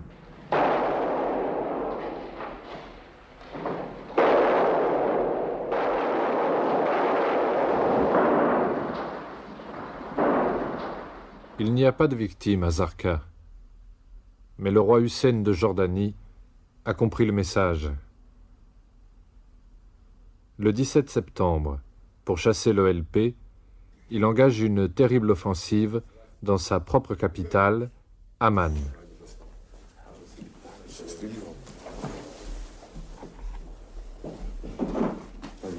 Il n'existe presque pas d'image de ces journées de septembre qui font au moins 3000 morts parmi les fédayines.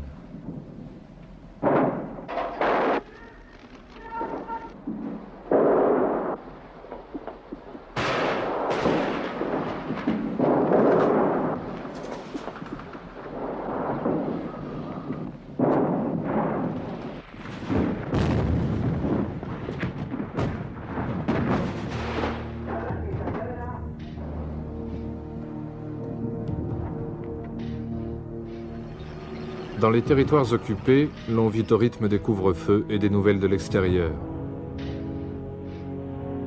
Nasser est mort. Et les transistors annoncent aussi le désastre de Jordanie. Ce mois de septembre est bien noir pour les Palestiniens. L'OLP est durement frappé. Le protecteur égyptien est mort et la libération semble à nouveau bien lointaine.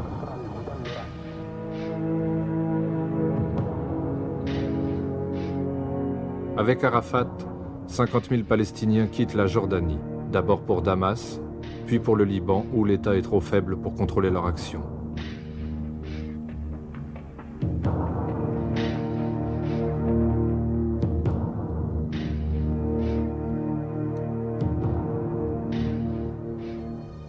Maintenant, le terrorisme va se déchaîner. Et pour commencer, le Premier ministre jordanien, Wasfi Tal, assassiné pour venger les morts d'Amman.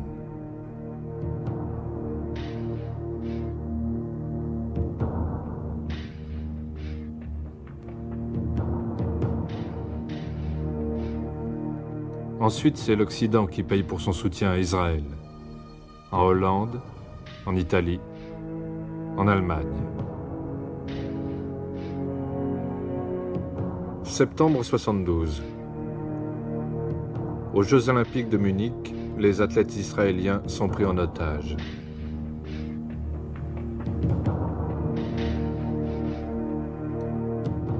Pour le monde entier, les Palestiniens oubliés existent, mais ils ont maintenant ce visage, la cagoule du terroriste.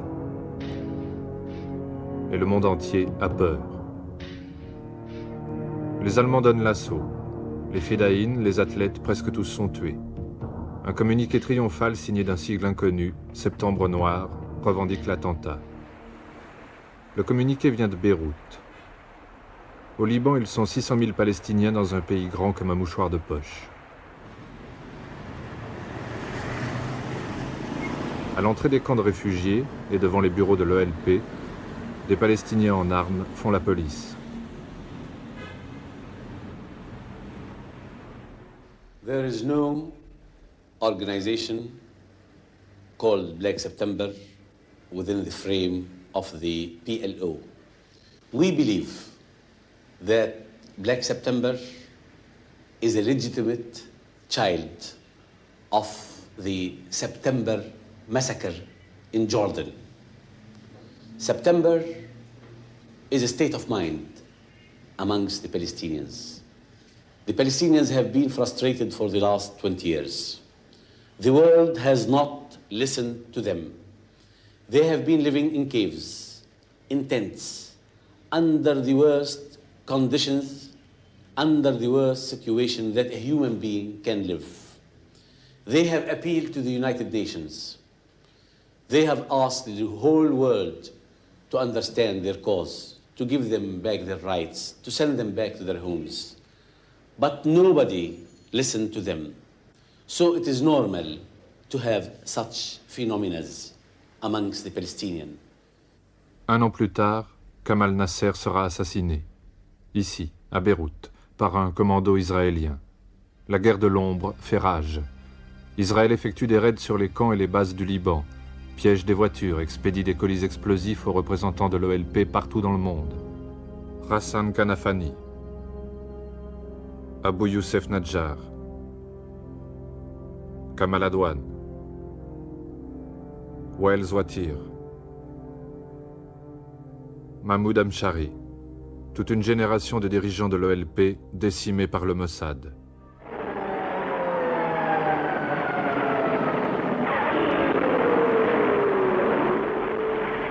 Le jour de Kippour, la fête du Grand Pardon. Les Égyptiens ont traversé le canal de Suez et 800 chars syriens déferlent sur le Golan. Les réservistes se précipitent au front, mais il est déjà trop tard. 3 semaines plus tard, grâce à l'assistance militaire américaine, les Arabes sont stoppés. Israël n'a pas perdu la guerre, mais cette fois le prix est lourd. 2500 morts. Pour Anwar el-Sadat, la défaite est presque une victoire. Il a plongé Israël dans le deuil et dans le doute, il a lavé l'affront de la guerre des 6 jours. Il va maintenant pouvoir préparer la paix des braves.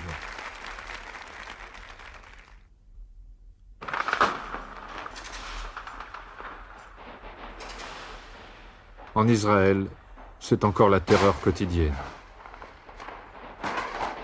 À Maalot, une petite ville frontalière peuplée d'immigrants, les enfants d'une école sont pris en otage par un commando venu du Liban.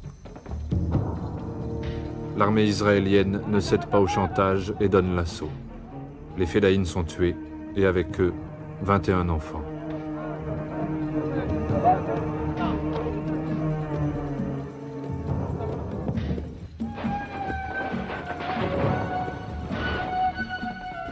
L'OLP ne condamne pas la prise d'otages de Maalot.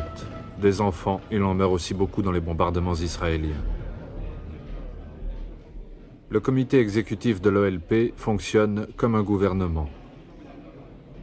Aux côtés d'Arafat, Abou Iyad, numéro 2 du Fatah, considéré par le Mossad comme le cerveau de l'attentat de Munich. Comme d'autres, il a évolué. Il pense qu'il faut changer de stratégie et que la lutte armée doit maintenant déboucher sur le combat politique.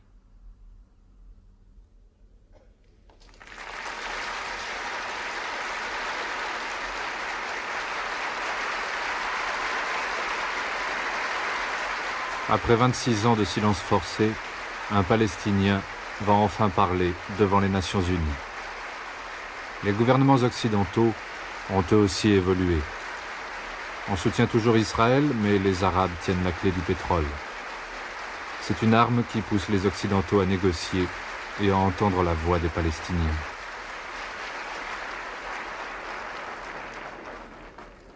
سيادة الرئيس،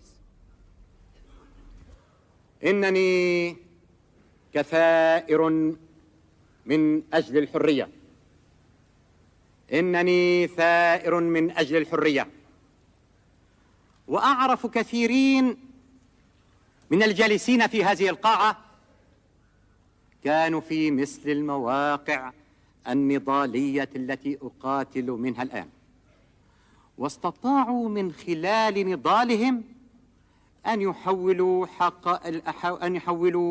أحلامهم إلى حقائق.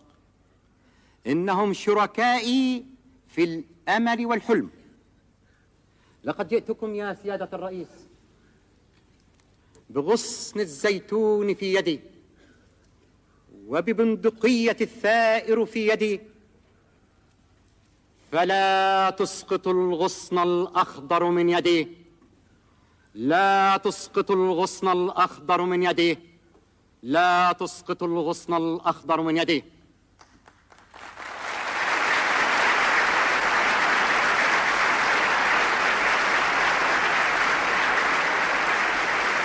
Il a parlé, mais il n'a pas prononcé le nom d'Israël.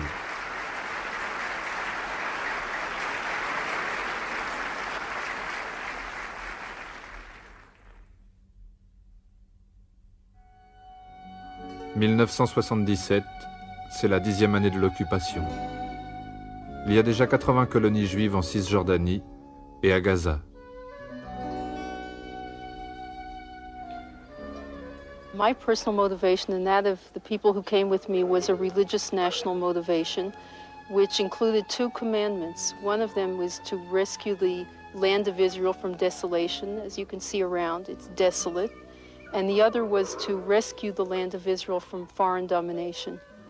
That means in an area which Israel controls, because of repelling a war of aggression by Jordan and in self-defense, we feel Israel should establish its presence here permanently. Menachem Begin, le leader de la droite israélienne, est Premier ministre. La colonisation des territoires occupés devient une priorité absolue.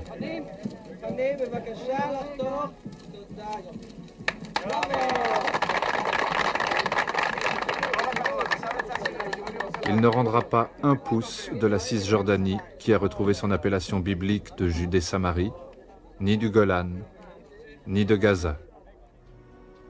Pourtant, c'est Begin qui va accepter de rendre le Sinaï à l'Égypte, qui est maintenant sous influence américaine et ne constitue plus un danger pour Israël. Le 19 novembre 1977, la fin d'un tabou. À la tribune de la Knesset, le Parlement de Jérusalem, Sadat est le premier dirigeant arabe à reconnaître Israël.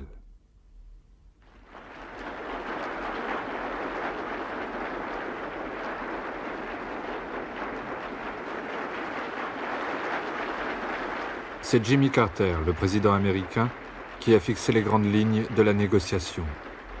La paix, en échange des territoires, une patrie pour les Palestiniens.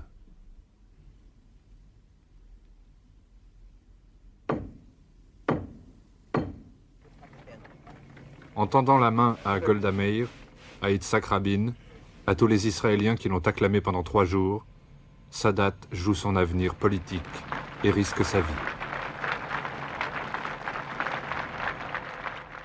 Les Arabes ne lui pardonneront pas ce voyage dont les promesses ne seront pas tenues.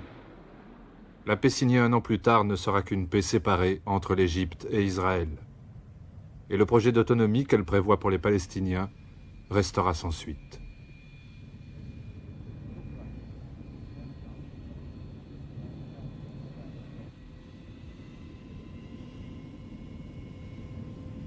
L'Égypte sera exclue de la Ligue arabe et Sadat sera assassiné en 1981.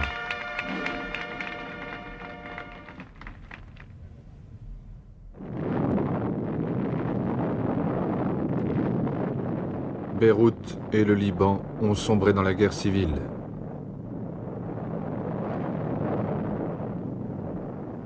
Au premier plan, Hafez el-Assad, le puissant voisin syrien.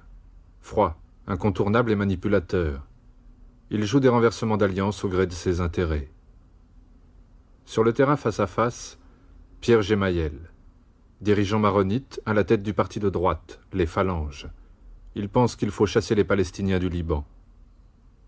Et Kamal Jumblat, le chef des Druzes, est de la gauche.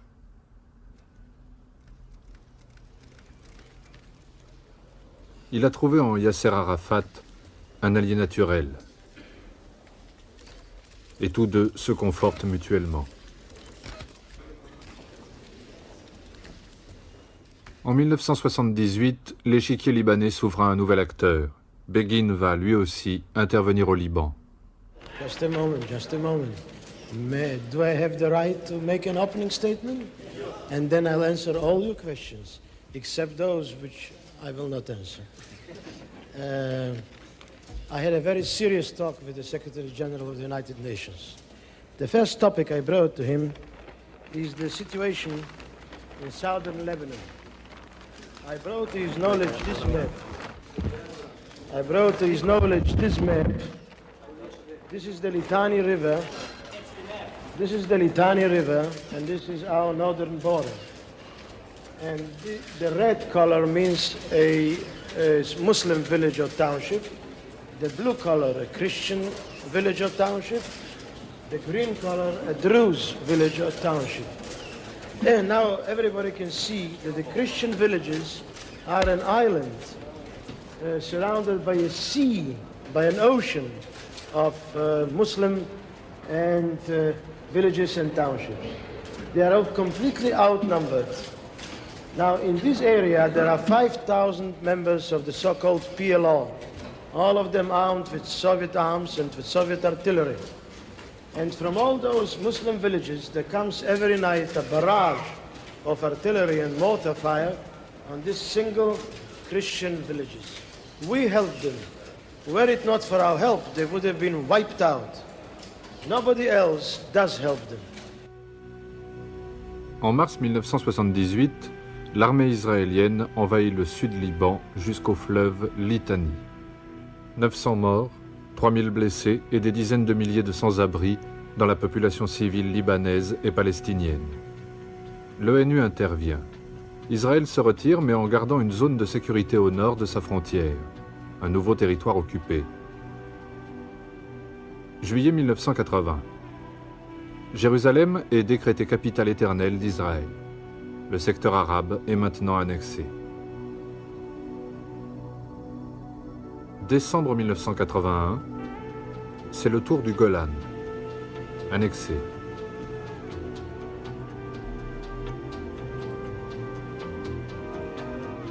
Avril 1982, en application des accords de paix avec l'Égypte, le Sinaï est restitué, malgré la résistance des colons israéliens évacués de force. Prochain objectif, Beyrouth. Une guerre se prépare, un face-à-face entre Israël et l'OLP. La ville est coupée en deux par 12 ans de guerre civile. À l'est, le réduit chrétien tenu par les phalangistes, alliés d'Israël. À l'ouest, dans le secteur à majorité musulmane, les camps de réfugiés palestiniens, Sabra, Shatila, Borj al-Barajneh et Fakani, le quartier où se trouve le siège de l'OLP, cible choisie par Israël. Le 6 juin 1982, les Israéliens entrent une nouvelle fois au Liban. Cette fois, ils ne s'arrêtent pas, remontant vers le nord, détruisant les bases, ratissant les villes, tuant et arrêtant des milliers de Palestiniens et de Libanais.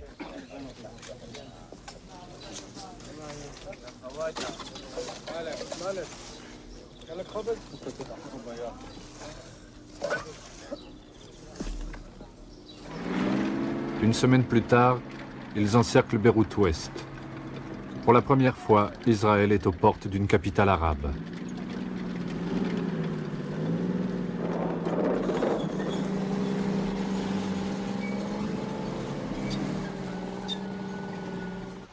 Ariel Sharon, ministre de la Défense, applique un plan mis au point depuis 2 ans. Installer un pouvoir phalangiste au Liban et anéantir l'OLP une fois pour toutes.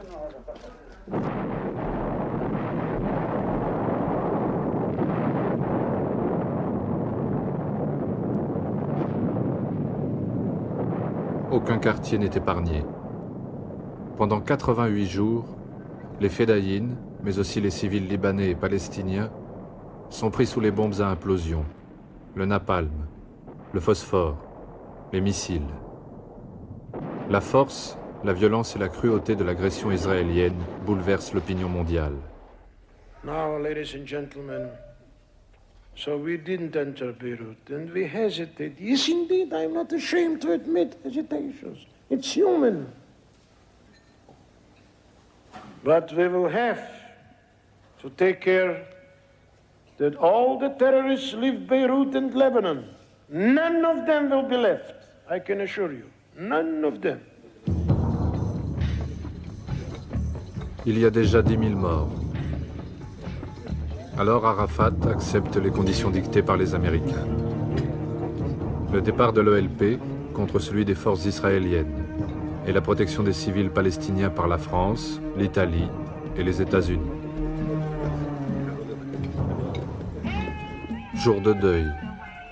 Le 30 août, les 14 000 fédayines survivants quittent Beyrouth. De l'eau de fleurs d'oranger et des rafales de Kalachnikov. Beaucoup sont nés ici. Ils laissent leur famille et ils pleurent une deuxième patrie. Ils seront dispersés en Afrique du Nord, au Yémen, au Soudan, en Irak, loin, toujours plus loin de la Palestine.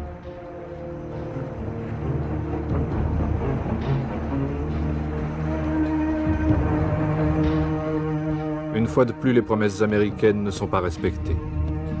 L'armée de Sharon entre à Beyrouth-Ouest et devant l'état-major de l'OLP stationnent les tanks israéliens.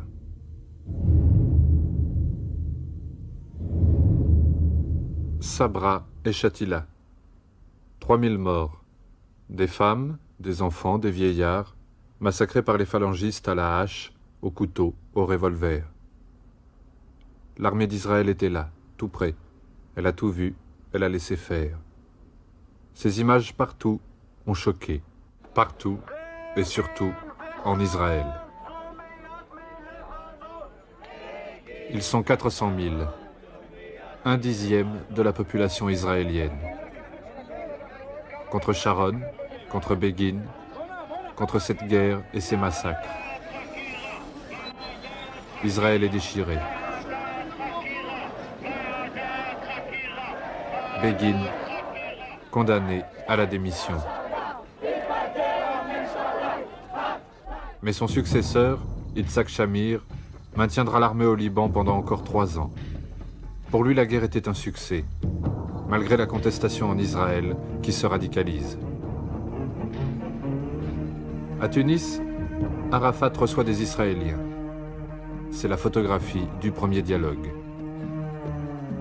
Avec Ouri Avneri, ex-député, rédacteur en chef d'un grand hebdomadaire.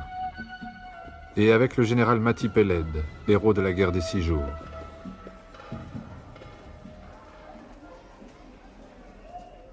זה לא מפריע לך להיפגש עם יאסר ערפאת דווקא בימים כאלה כשמתבצעים פיגועים בישראל מטעם אש"ף? אני חושב להפך, המצב הנוכחי שהוא חמור מאוד וכרוך בהרבה מאוד קורבנות קשים לשני הצדדים מחייב לשנס את המותניים ולנסות ולהביא סוף למתיחות הזאת בכל דרך אפשרית, ודווקא המתיחות הקיימת היא שעושה את השליחות שלנו לכל כך דחופה וכל כך חשובה. Il risque la prison, car Shamir fait voter une loi interdisant aux Israéliens de rencontrer des membres de l'OLP. Mais pour les Palestiniens qui dialoguent, c'est la mort. Issam Sartawi, représentant de l'OLP à l'international socialiste, tué à Lisbonne en 1983. Saïd Hamami, représentant de l'OLP à Londres, tué en décembre 1972. Azedine Kalak, représentant de l'OLP à Paris, tué en août 1978. Naïm Kader, représentant de l'OLP à Bruxelles, tué en juin 1981. Des Palestiniens exécutés par un Palestinien, Abu Nidal. Un homme mystérieux et qu'on dit manipulé par l'Irak, la Libye, certains disent aussi par Israël.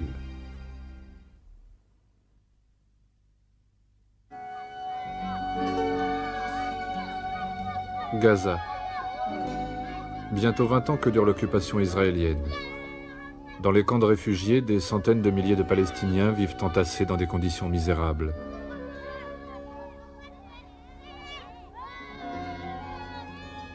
En Cisjordanie, ce sont des ouvriers palestiniens qui construisent les colonies juives. Déjà 250 000 colons juifs sur 40% des terres. Toujours le fait accompli.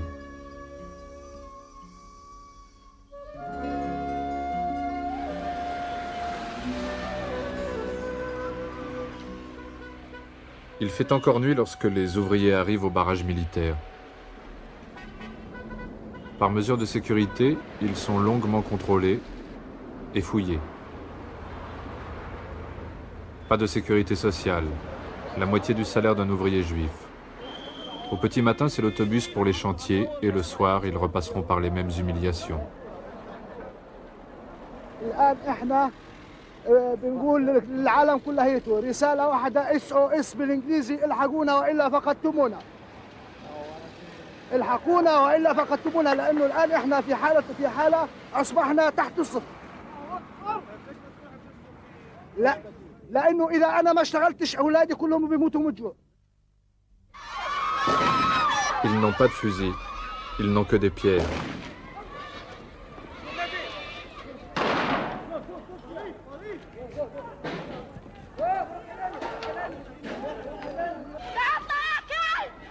C'est l'intifada, le soulèvement.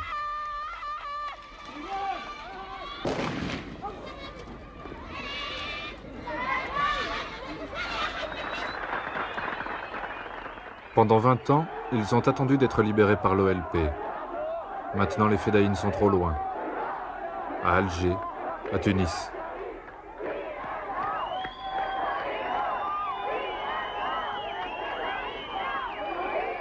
Alors pour en finir avec l'occupation, ils prennent la relève.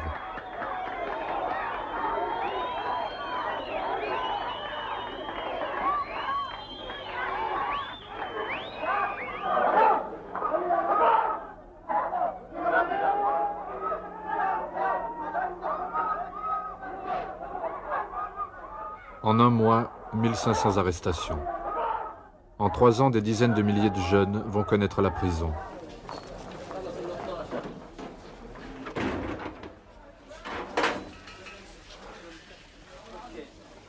Tous les jours à midi, grève des commerçants.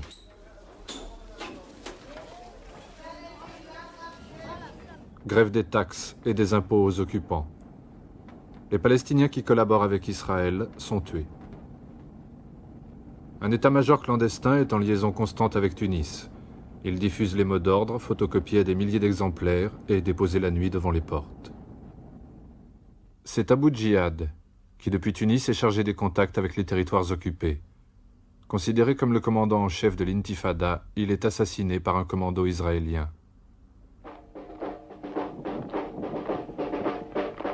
Depuis Alger, l'OLP a proclamé l'indépendance de l'État de Palestine. Dans les territoires occupés, il défile masqué. Et les femmes cousent les drapeaux du rêve.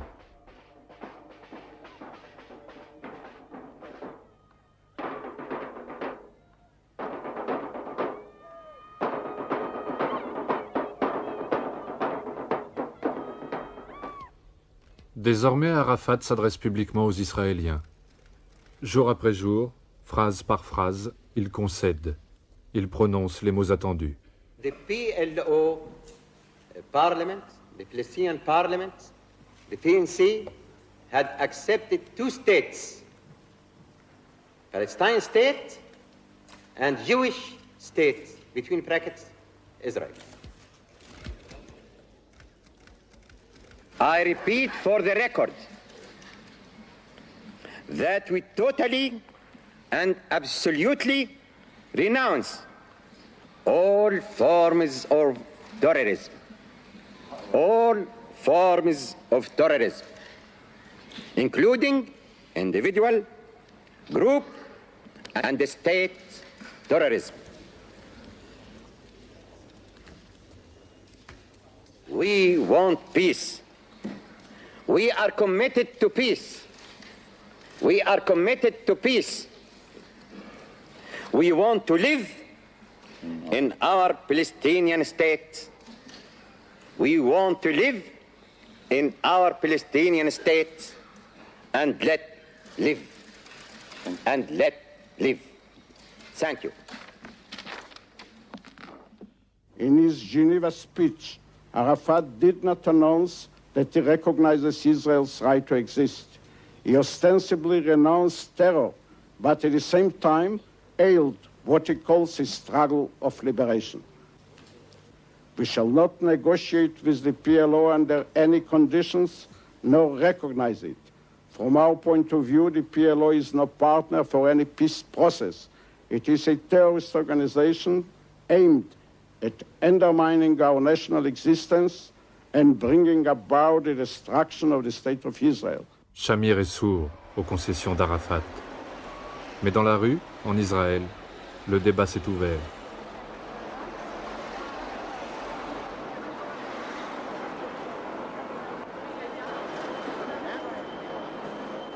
אנשים באים אליי ואומרים לי, הקיבוצים שלכם נמצאים על אדמות ערביות. בוודאי. בטח שהקיבוצים שלנו נמצאים על ערביות. אין יישוב בארץ שלא נמצאים. תשחרר אותם, עזוב אותם, תן להם אותם חזרה. לא, מה שאני אומר זה, אנחנו טוענים שכל ארץ ישראל שייכת לנו. הם טוענים שכל ארץ ישראל שייכת להם. בוא נהיה אנשים בוגרים ונעשה חצי-חצי. לא רצו, הם התנגדו. היה חצי-חצי. עכשיו שהפסידו, שיחזירו לנו את הבחורים שמתו. הרגע שהם יעזבו את הטרור ויכירו במדינת ישראל. אבל אתה איזה ערבות יש לך שהם יעזבו את הטרור? איזה ביטחון? הם יבואו ויגידו לך אני עזבתי את הטרור, אני רואה דבר כזה. ההסכמים האלה לא יקחו חודש, חודשיים, מ-1 בנובמבר, ב-10 בנובמבר כבר יהיה שלום. כן, זה ייקח לפחות 3-4 שנים כל הדבר הזה. אנחנו רואים שהם לא עומדים בהסכם שלהם, אנחנו לא צריכים לעמוד בהסכם שלנו. למי לתת? הם באים, הולכים, גם ערבים ילכו מכאן, היו רומאים, היו ביזנטים, היו 12 אימפריות גדולות היו רק, חוץ מקטנים, וכולם אני צריך לתת בית שלי, שהיה להם כוח, ג'יהאד, ספרד, אתה לא רוצה לתת לערבים? מה ששמעת בתעמולה של מה הם שומרון? שומרון יש שם רק ערבים. מה אתה מדבר? אבל מה אכפת לי, ופה לא היו ערבים, לפני 100 שנה גם פה לא היו יהודים, גם פה לא היו יהודים. הנה המסגד שלהם, הנה המסגד.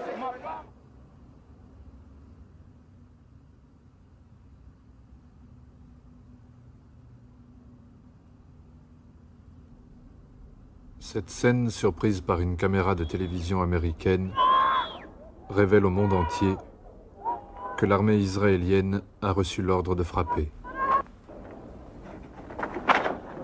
de briser les os, les bras, les mains qui lancent des pierres.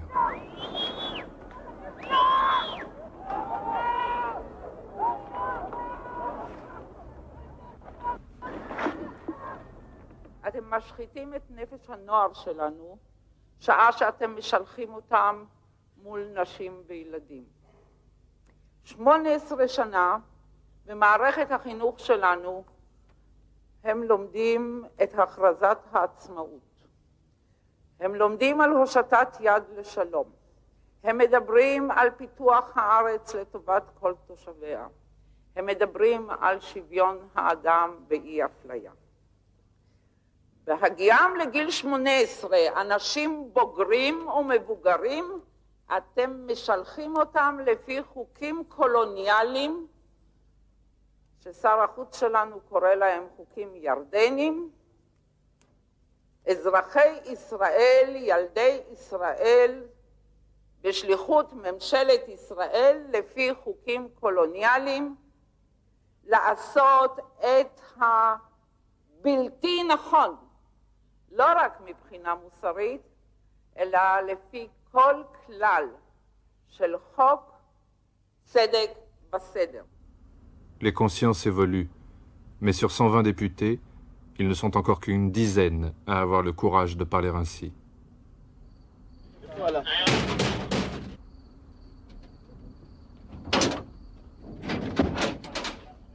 Trois ans ont passé et le monde a changé. La guerre froide est terminée. Mais ici, dans les territoires occupés, la répression continue.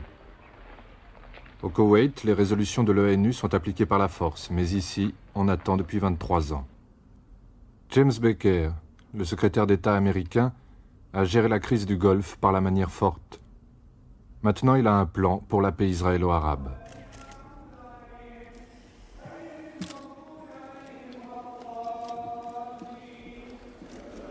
Venus de toute la diaspora, les délégués palestiniens doivent répondre aux propositions américaines pour négocier l'avenir des territoires occupés à des conditions que beaucoup jugent inacceptables. Georges Habash, le vieil adversaire d'Arafat, est à la tête de ceux qui refusent.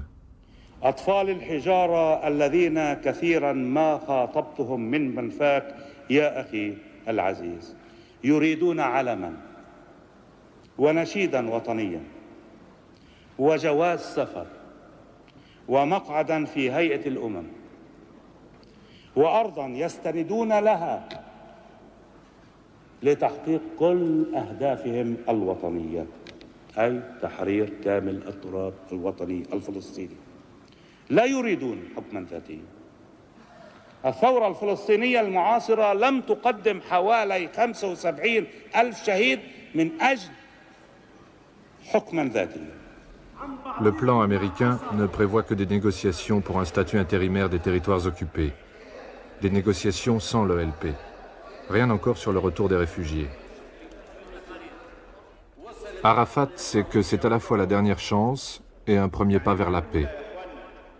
Mais il est bien seul pour convaincre. Tous ses compagnons les plus proches sont morts, assassinés. «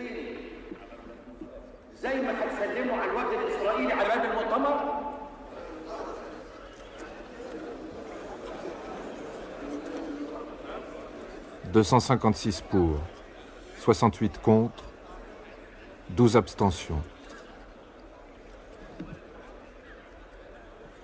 Arafat a gagné.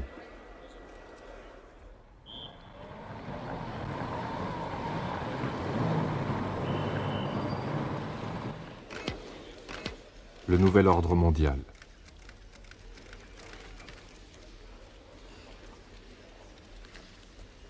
George Bush et Mikhail Gorbatchev ouvrent la conférence de la paix.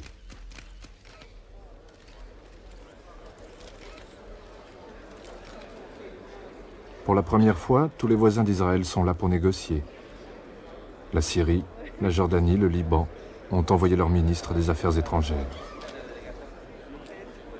Shamir, lui, s'est déplacé en personne pour mieux défendre sa position. Il ne cédera rien.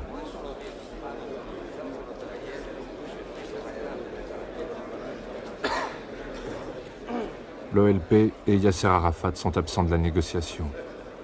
Mais la Palestine est là, représentée par Haïdar Abdel Shafi, un militant des territoires occupés. C'est un événement.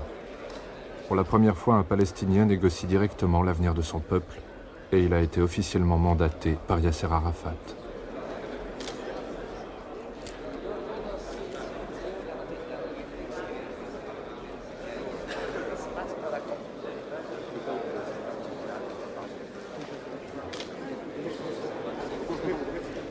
James Baker, Pax Americana.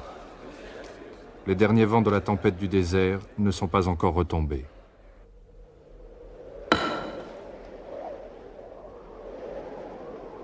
Ce jour-là, le 30 octobre 1991, ils n'ont pas fait la paix, mais ils lui ont ouvert la voie. L'espoir est enfin là. L'espoir de voir se dessiner sur la terre de Palestine des frontières qui se cherchent et qui feront la part du droit, de la justice et de l'histoire.